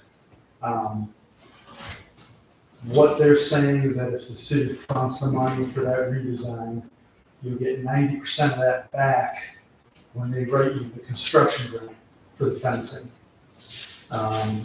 We're talking about, let's see what we here.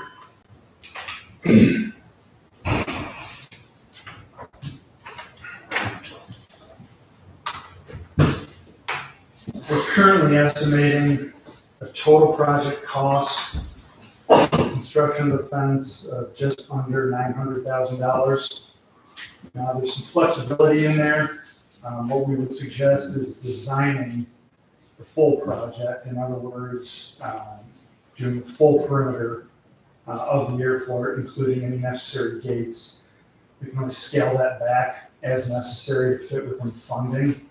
I'll say that city's portion of that is going to be under $50,000 after you get the reimbursement on the design side.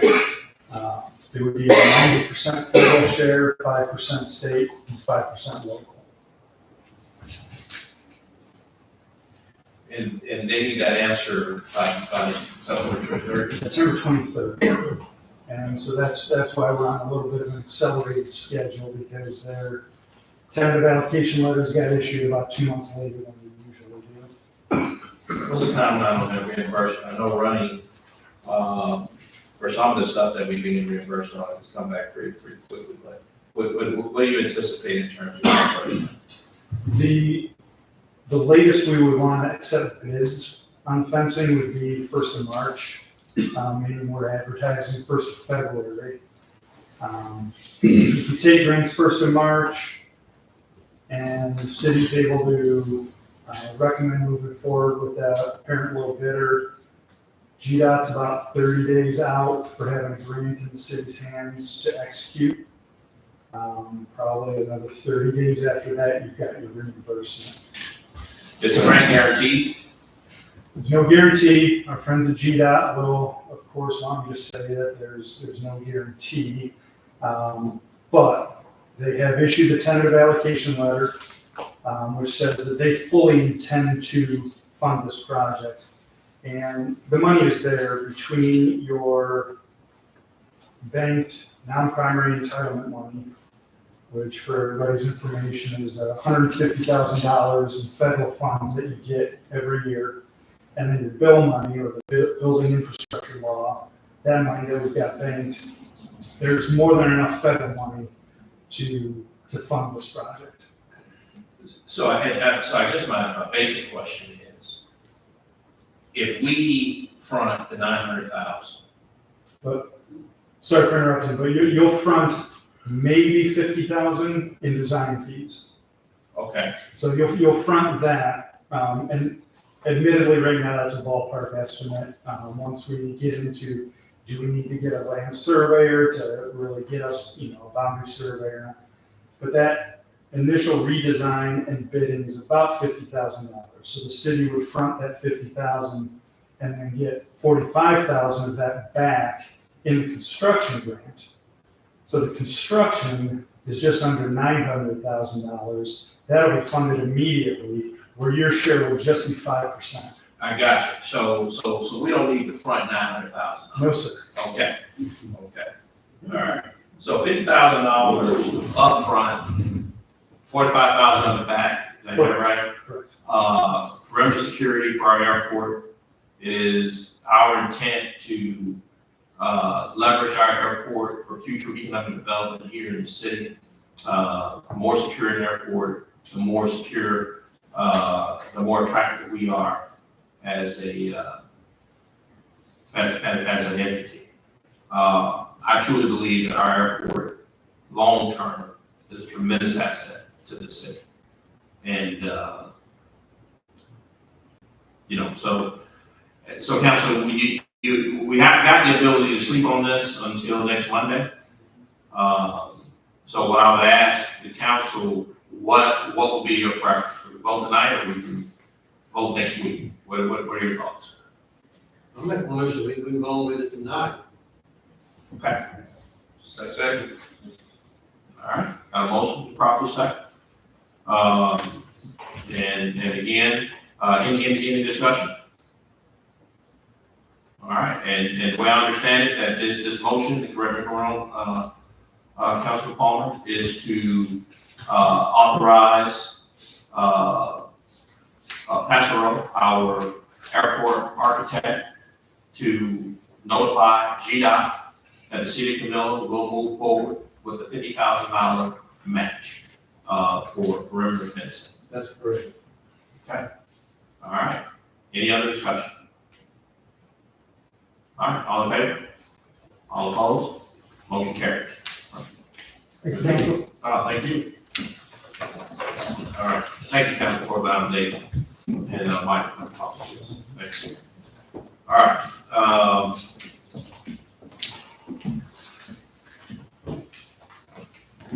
Hey, Nick. Sure. And Mike, come on back for a second. Sure. All right, council, just to make sure that we are clean on this deal here. Council, is there a motion to amend tonight's agenda to include voting on our airport architect contacting GDOT to move forward with perimeter fencing project with a front cost of $50,000? Is there a motion to amend the agenda to vote on that item? So moved. Second. Motion proper second, any discussion? All right, all in favor? All opposed? Motion carried. Council, at this time, is there a motion to approve our airport architect, Pastor Rowe, to contact GDOT to let them know that the city of Camilla will move forward with the perimeter fencing project and the funding of $50,000 to get this project started? Is there a motion? So move. Second. That motion properly second, any discussion? All in favor? Motion carries. Thank you. Appreciate it. Thank you. We'll prepare the letter on the city's behalf and we'll get it to you, Mr. Stroud, and Nick for city signature, and then you send that on to GDOT. Got your coast code. Thank you, everybody. Good. You over that, Madam Attorney? I am, sir, thank you. That is fine. Sorry, thank you. All right. First discussion item, millage rate proposal. Council, in front of you, you have a copy of the PT 32-1, and for the citizens, that's just basically a document that we get from the tax office computating what the millage rate would be for the city of Camilla for the upcoming year. Just to get through the basics, we had a millage rate last year of 6.165. To keep that amount the same as relates to you, the citizens of the city, in order to keep that same amount of money and your bill virtually the same, we have to roll that back to 6.135. Even though the 6.165 is the exact same rate, because of home values or property values, that still equates to an increase for the citizens. So in order to make sure that that isn't an increase for you, that's where that 6.135 number comes in. So if we keep it the same, that will still be an increase for you. If we reduce it to 6.135, then your bill virtually stays the same. So tonight, council, what I'm asking is that we are advertised to vote on this next Monday night, if I'm not mistaken. So what I'm asking council is that what we want to put in the atmosphere is that the city of Camilla will roll back to 6.135 to keep the tax rate stable for our citizens here, property tax. Any thoughts from the council related to that? All right, council, do we have at least 3 council members that we will include this in next Monday night's action item and to indicate to the taxing authority here in the county that the city of Camilla will roll back its millage rate to 6.135. Is there at least 3 council members? All right, thanks. All right, thank you. All right, item 2, council, you should have received an email related to the concepts, new gym concepts for the city of Camilla. And our engineer is ready to start getting some stuff loaded up in terms of what would this thing actually cost. So what I'm going to show the public, so let me caution the public here. What I'm about to show you is not the actual deal, right? Or the actual picture of what the gym will look like. What it is, though, is a representation on what our engineer has been told we want the gym to look like. And what I'm asking the council to do tonight is to kind of come to a consensus which way we want to go. And what will happen is we will send that back to our engineer, who will then get the estimates to make sure that we can design the building that way for the $5.1 million that we have the funds for. So what you're going to see tonight is what we will indicate to our engineer, that what we want to see. But obviously that can change. So I just want to show that these are the concepts that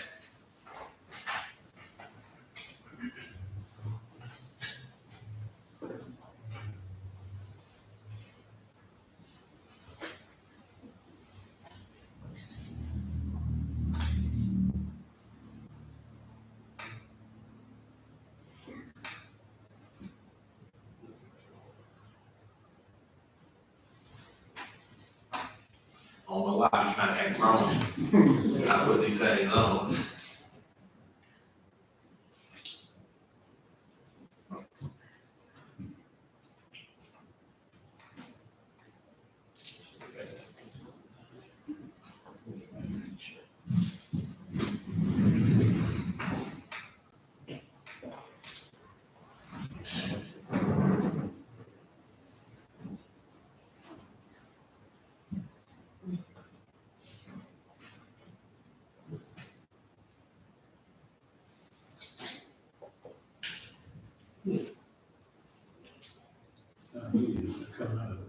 Let me ask you,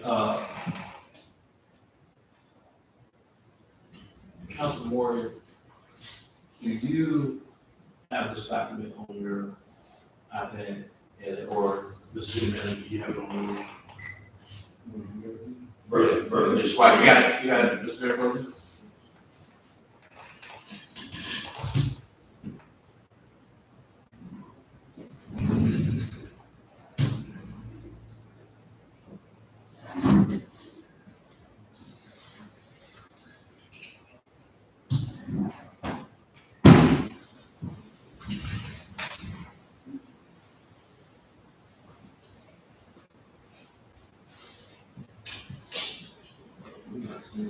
Gotta be clear.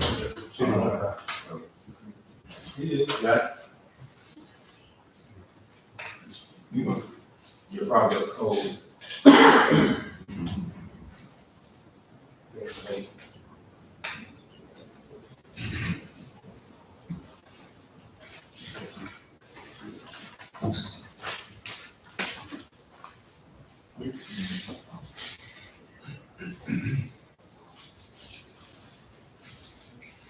Okay.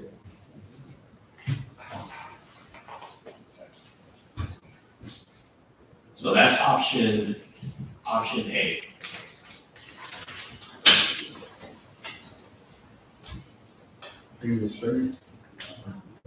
Option, and obviously, it's a little different from what we had before. Let's look at it. Let's go to option B.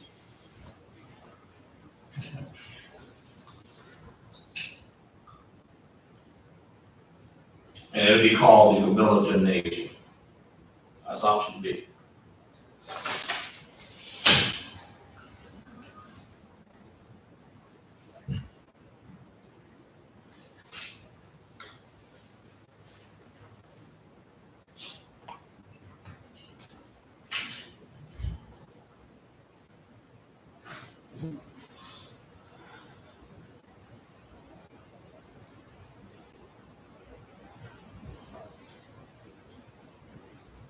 And option C.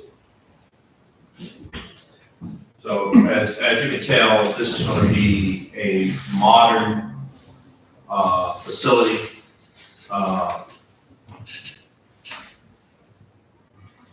We're going to light this region up here in the city of Tacoma.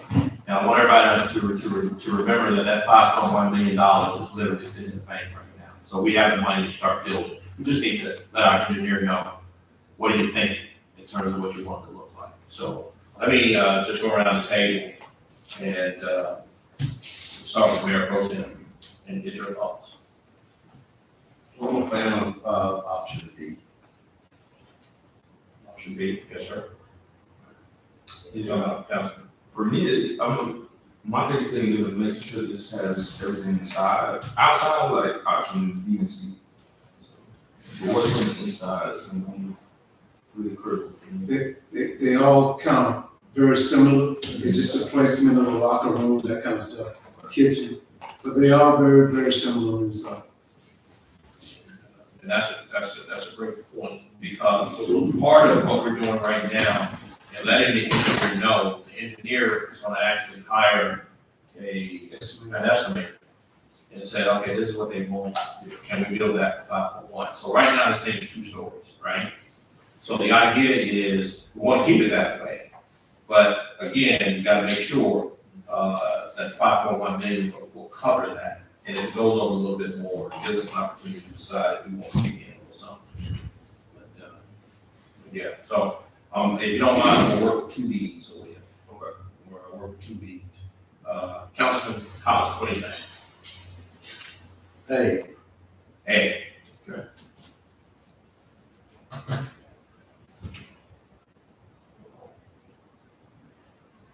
Councilman Paul.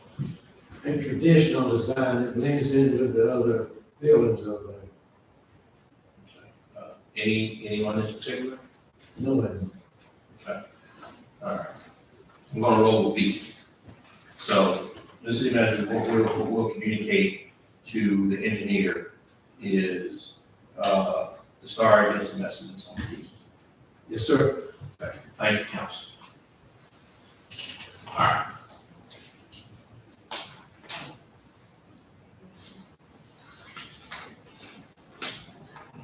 All right, Madam Attorney, underage alcohol sales follow. Yes, sir. Let me share my screen if I might. So I'm having, Can you see me? yeah, I do, but I don't have the ability to project to the television. Oh, okay. Well, I was talking. I was just Okay. going to let me stop. I was going to have sort of a, let me stop sharing.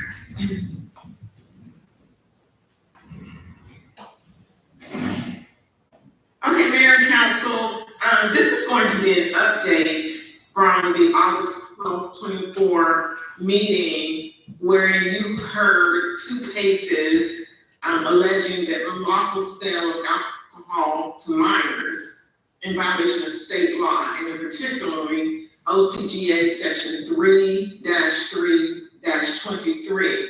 The allegations were asserted against 2 local businesses operating within the city limits. And under that state law, 3-23A1, it provides no person knowingly, directly, or through another person shall furnish, cause to be furnished, or permit any person in such person's employ to furnish any alcoholic beverage to any person under 21 years of age. So the violation of this state law provision is also a violation of the city of Camilla's alcohol license ordinance. And the 2 Camilla businesses, as you will recall, that came before you at last meeting and were cited by the officer were number 1, Strada Enterprises, doing business as One Stop Convenience, located at 300 Newton Road. And the license holder was Dixit Kumar Patel. And the second business was ABA Development LLC, doing business as Suzy Q's, located at 8 Highway 19 South. The license holder is Takara Golden. And Madam Attorney, and my apologies, Madam Attorney, I'm back up. So if you want to share your screen, you can. oh, okay, sure, sir, yes.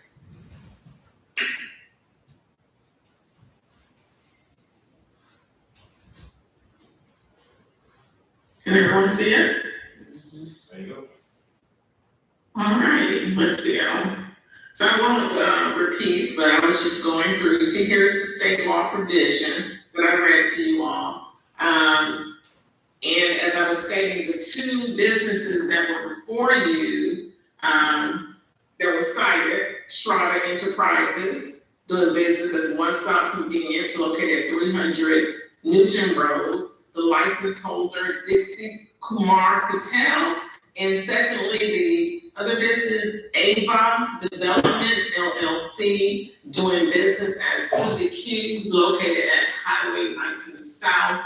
The license holder, Takara Golden. So at the conclusion of the hearing, at my suggestion, this body voted to defer deliberations and deferred rendering any final decision on these two matters to tonight's meeting, due to questions about the proper range of penalties if this body were to find that the evidence was sufficient to establish a violation of the ordinance. So the proper ordinance section related to this matter is found in the August 16th, 2021 adopted version of the alcohol ordinance, as originally indicated by our city clerk. as usual, our city clerk was right.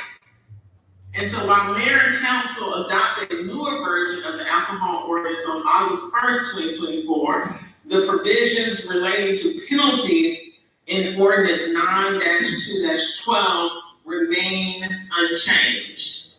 And so I'm just gonna go to what that provision provides. Okay, so this is a violation of the penalties, and particularly we're looking at section B. The following guidelines for the disposition of alcoholic beverage license violations are hereby adopted. It is emphasized that these are guidelines only and can be altered based upon the facts of any individual case. The guidelines for disposition of alcoholic beverage license violations are as follows. First offense within the past 2 years. The guideline range at your discretion is 30 days suspension and $150 reinstatement fee. And I don't have to read. I think I'm not sure if any of those, Madam City Clerk, either of those citations involve anyone who had more than one offense. So I'll stop at B1. So again, while the first offense shows that this body is entitled or able to impose a 30-day suspension and a $150 reinstatement fee, that is a guideline only, as noted in the preamble. Of B, these are guidelines only and can be altered based upon the facts of any individual case. So that is the clarification that was needed for you all in our decision, and I can turn it back over to you, Mr. Mayor, and my recommendation would be that you take up deliberations for one-stop convenience first. And then make a regular decision based upon the facts and evidence that were provided, and then do the same for a development and your range of options. You can find that there was insufficient evidence to make a determination that there was a violation of the ordinance, or you can decide upon your deliberations whether or not the evidence was sufficient to establish a violation of the ordinance. And in that instance, you will go into your discussion about what penalty is appropriate for any violations that you find. Okay, and so Madam Attorney, if I'm hearing you correctly, with number one, you're saying that guideline is there, but if we wanted to, based on the ordinance, we can go, if I'm reading this right, higher or lower, if you will, if we wanted to. Is that right?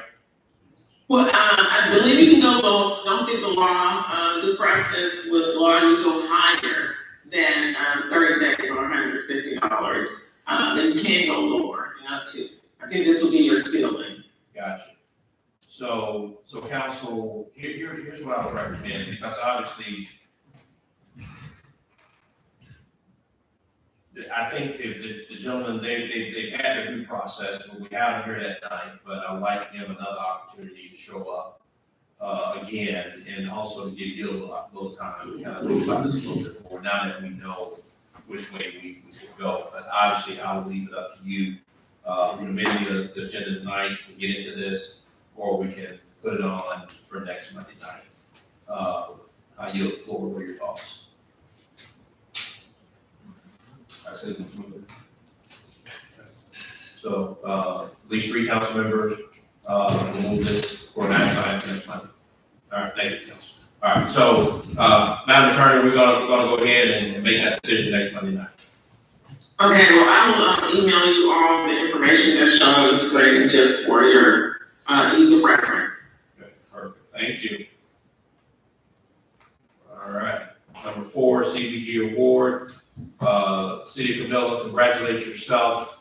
We learned last week that the City of Camilla is one of 36 communities in the state, basically no small part, obviously, and she got a chair on turn, but that's okay. Like that Sheriff Ford, along with, I said that, what's been out there, stop around with the sheriff. Leah Brunetti actually tried to help us out, because it was not passed, but yeah. Ladies and gentlemen, in order to be competitive for this type of grant, there's a lot of work that has to go into it for the folks that we contract to help us out. But then that's the part of it. You got to get out on the road and start knocking on doors. And everybody is competing for this money in this state. And this year, the state only picked 36 communities. And when I say communities, we're talking everybody. At very least, there's 530 plus cities in this state, not counting other entities. But because of the hard work, not only Cheryl, but our entire staff, the city of Camilla was awarded a CDBG grant of $1 million. And what that will do is help with sewer improvements over in District 1, near Beacon Street. What does that mean to that community there? And what does it mean to the city as a whole? Anytime that you're improving infrastructure, you're improving economic mobility, and you're improving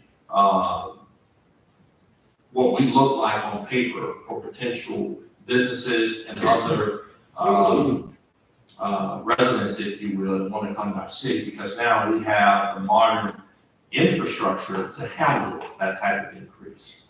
So this is a huge deal, and I think $1 million, I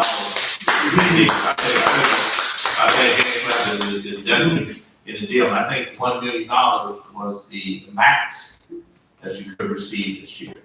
And so Cheryl, on behalf of the city, I want to thank you for all your efforts. The city manager, please convey the city's appreciation to the entire staff for their assistance.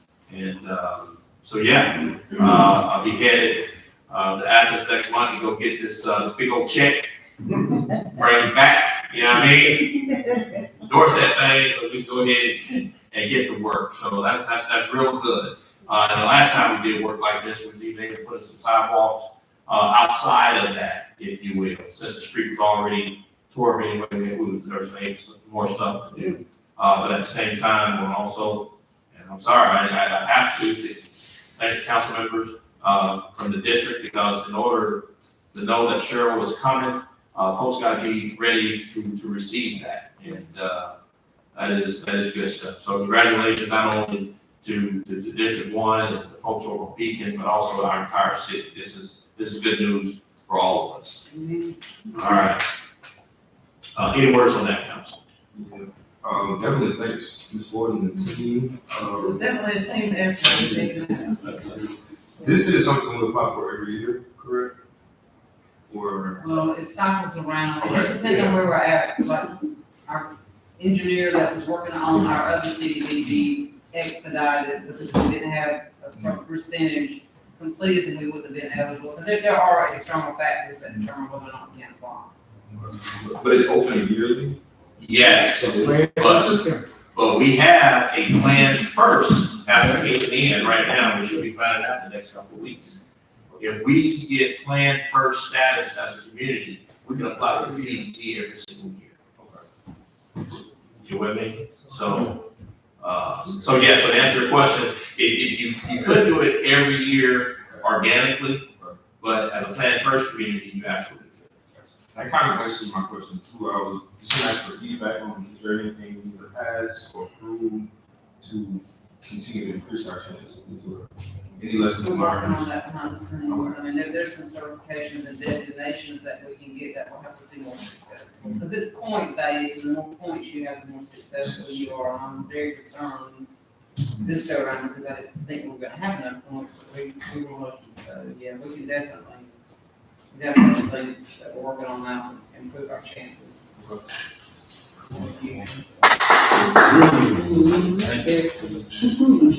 Indeed. And don't discount, everybody, the investments that we're making in this city. You know, these departments at the state level want to know, what are you doing, Camilla? What kind of skin are you putting in the game? And what we've been showing them is that we're building gyms, we're building new resource centers, we're building new business opportunities, we're fixing the cul-de-sacs, and we're doing it with our own money. And when these folks see that kind of stuff, they're more apt, if you will, to say we got spending gains.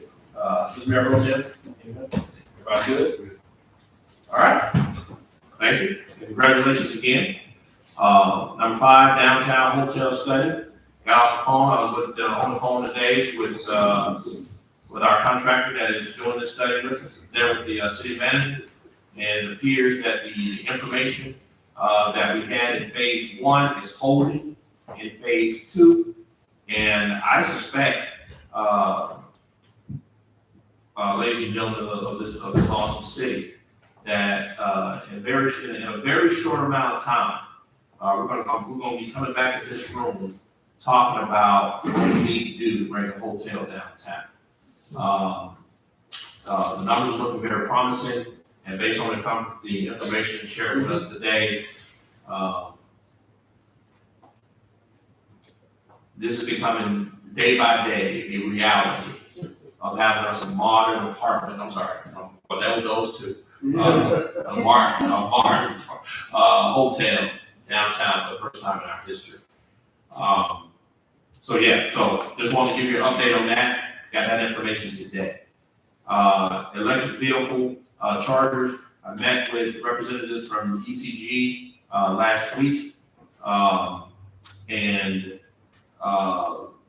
council. What I'm being told is that for 2-unit level 2 for charging electric vehicles, they run about $15,000 each, all in somewhere in the neighborhood of about $50,000 to bring those here, including the infrastructure.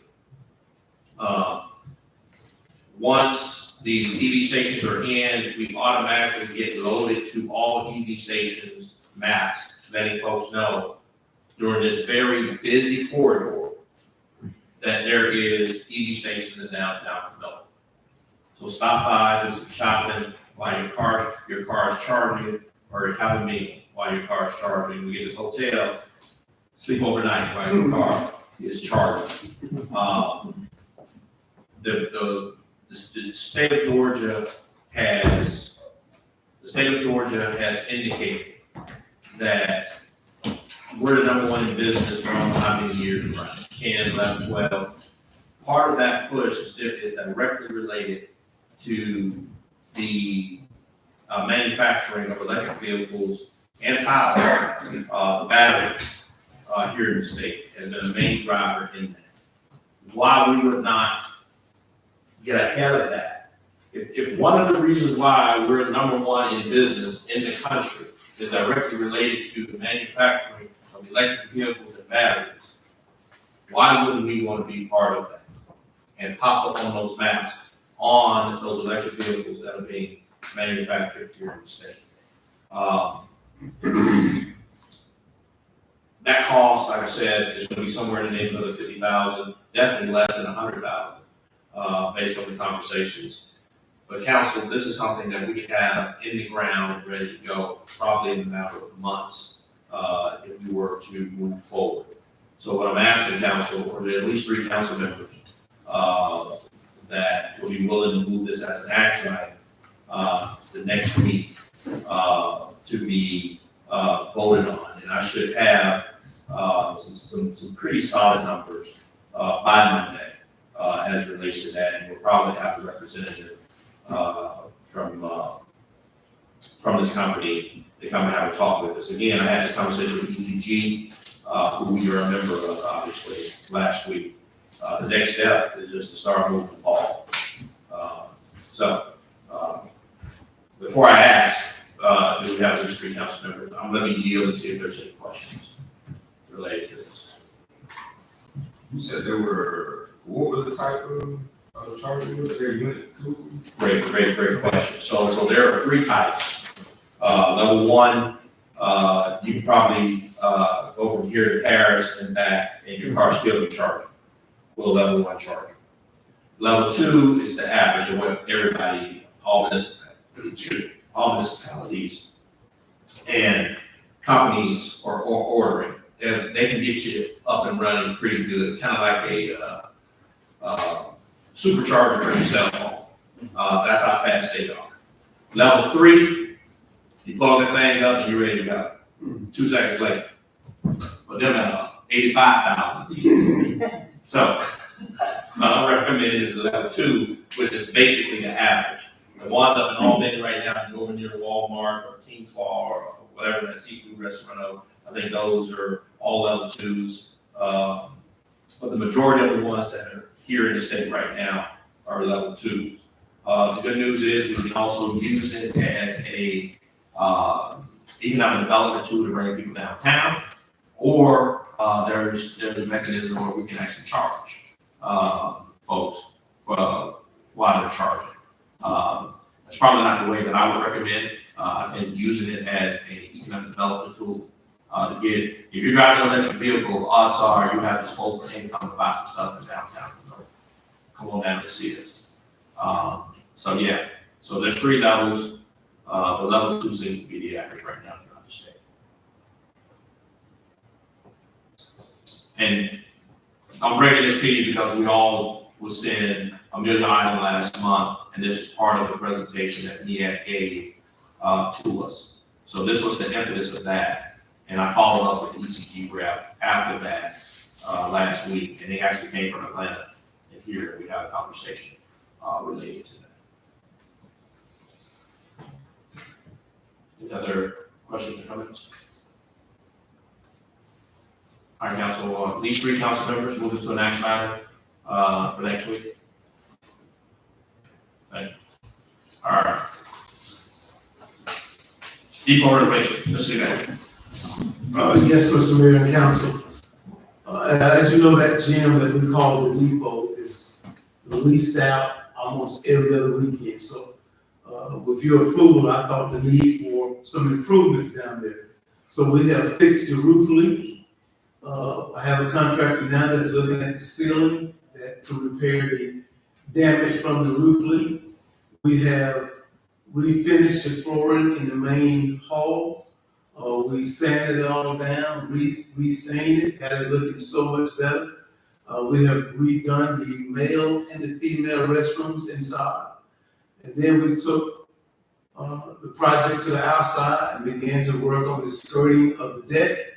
Then, of course, when we have wedding receptions, oftentimes the bride heels goes in those cracks, so we fixed that also. We put a new flooring in, and now we're going to make some more repairs to that flooring to make it even better for our guests.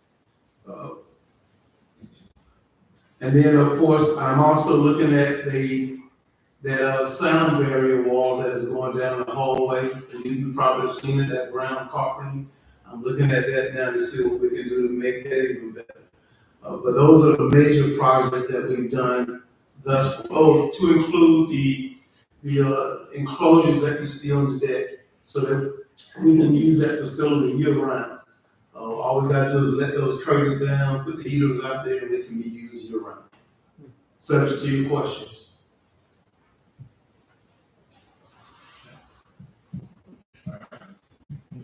Thank you, Mr. Mayor. Yes, sir. All right. Ms. Renee. Yes. Come on up, my friend. Right.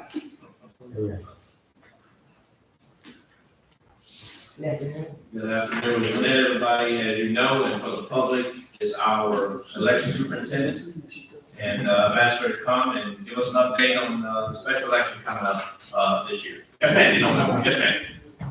Application being accepted for absentee ballots. Voters can request an absentee ballot application by phone, email, mail, fax, or in person at City Hall. Deadline to submit an application is October 25th, 2024. September the 9th, 10th, and 11th, 2024, candidates qualifying. Qualifying starts at 8:30 a.m. until 4:30 p.m. in the city clerk's office at City Hall. The qualifying fee is $72. October 7th, 2024, registration deadline to vote in this election. Absentee ballots. Absentee ballots will be mailed starting October 15th and end on October 29th. That's October 15th and end on October 29th. An official absentee ballot drop box will be located in the voting area at City Hall. October 15th through November 1st, early voting begin. Location, City Hall lobby, 9 to 5 p.m., 9 a.m. to 5 p.m. October 19th, 2024, Saturday voting. Polls open at City Hall from 9 a.m. until 5 p.m. October 26th, 2024, Saturday voting. Polls open at City Hall from 9 a.m. until 5 p.m. Election day, November the 5th, 2024, polls open at 7 a.m. to 7 p.m. Polling locations, District 1 North, the depot. Polling location change. The change is 212 East Broad Street, District 2 South, Camilla, City Hall. And also, we are still recruiting poll workers. Application can be found at City Hall And they're also available online. and also online.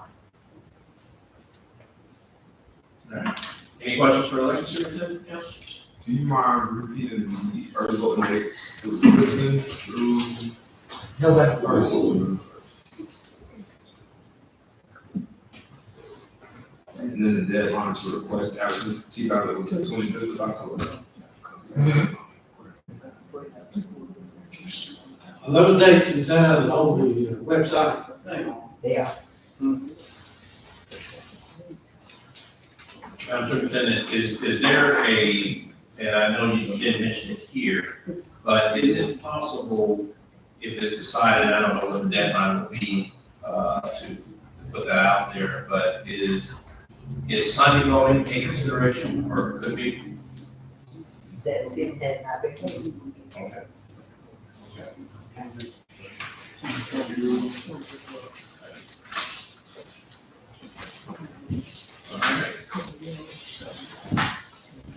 Thank you, Madam Superintendent. Thank you. All right, council, best friends, contract or agreement rather, for our animal control. We are right now tracking real good with our ordinance, because in our ordinance, in our charter, the city of Camilla is supposed to have a animal control officer. We have one, actually we have two, in Sheriff Ford and Luke White. Luke has just been knocking it out of the park.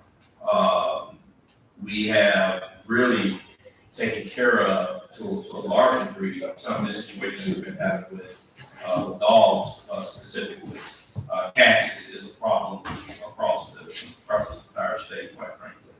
But Best Friends has been awesome in supporting us in that effort. That contract is coming to an end, and it's time to renew. And you should have a copy of it in your packet.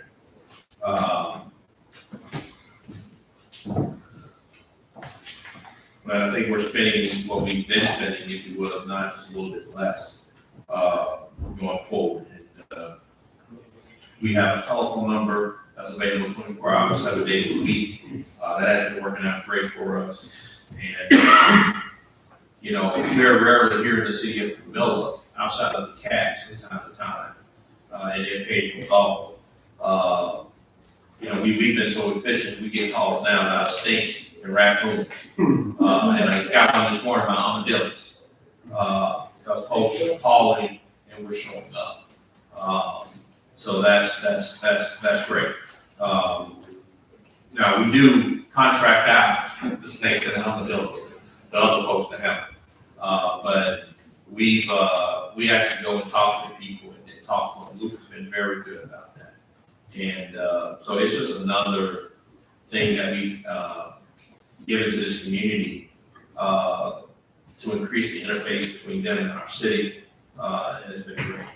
So it's my recommendation, council, we just keep rolling with Best Friends, because they've been doing a great job. So council, what what I'm asking is that at least 3 council members have been moved this forward as an action item for next Monday, barring the city attorneys, including the city attorney's review. And the only difference that we would add here is that we will add the stipulation that unless it's canceled by either party, the state will automatically renew every year, so we would just keep rolling. But that would be the only change to what you already have. So at this time, is there at least 3 council members to move this to an action item for next week? Okay, thank you. All right. Number 10, talking to the city manager for perpetual services for Oakview Cemetery and Grand Way. This is using these contractors. It's my understanding when we talk that we just have to get a little bit more information before actually giving that to you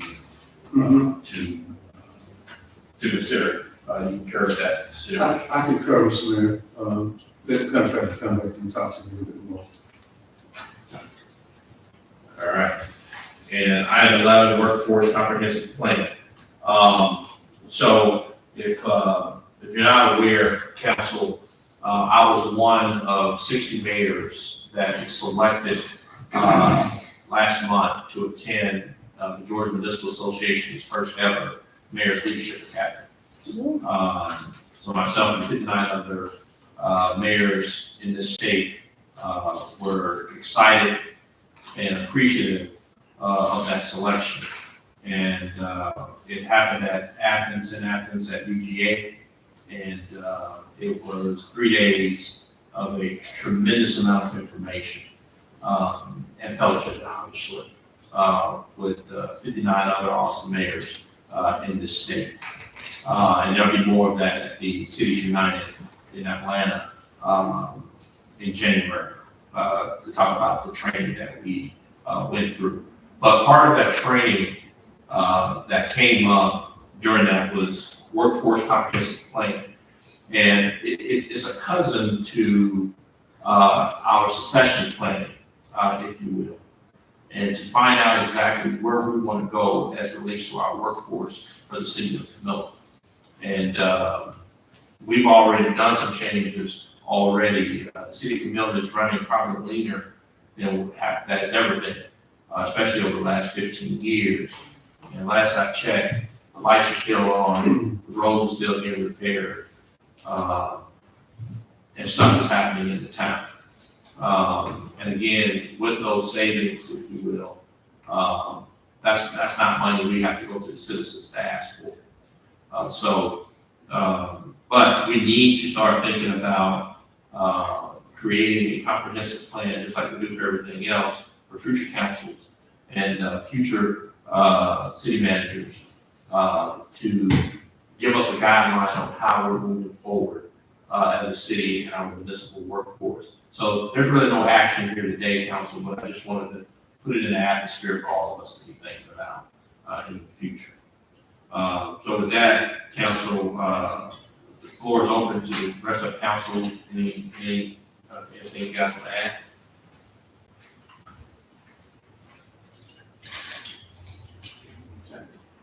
All right. Madam Clerk, anything? The city manager, anything? Negative, Mr. Mayor.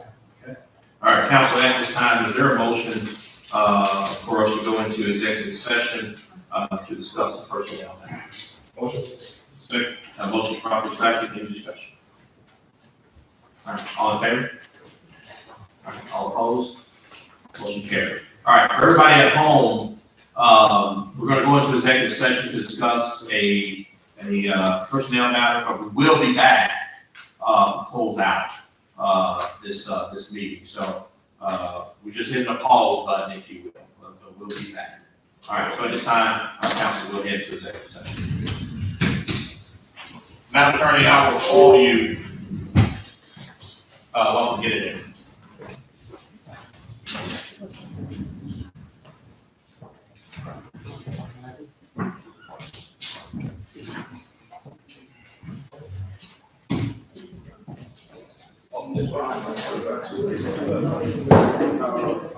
Yes, sir. Madam Attorney, I was just ready to call you. Oh, no, I'm gonna keep you on. Yeah, I'm gonna keep you on the phone. Yes, ma'am. Sheriff, anything is this appropriate for me to come back, right? All right.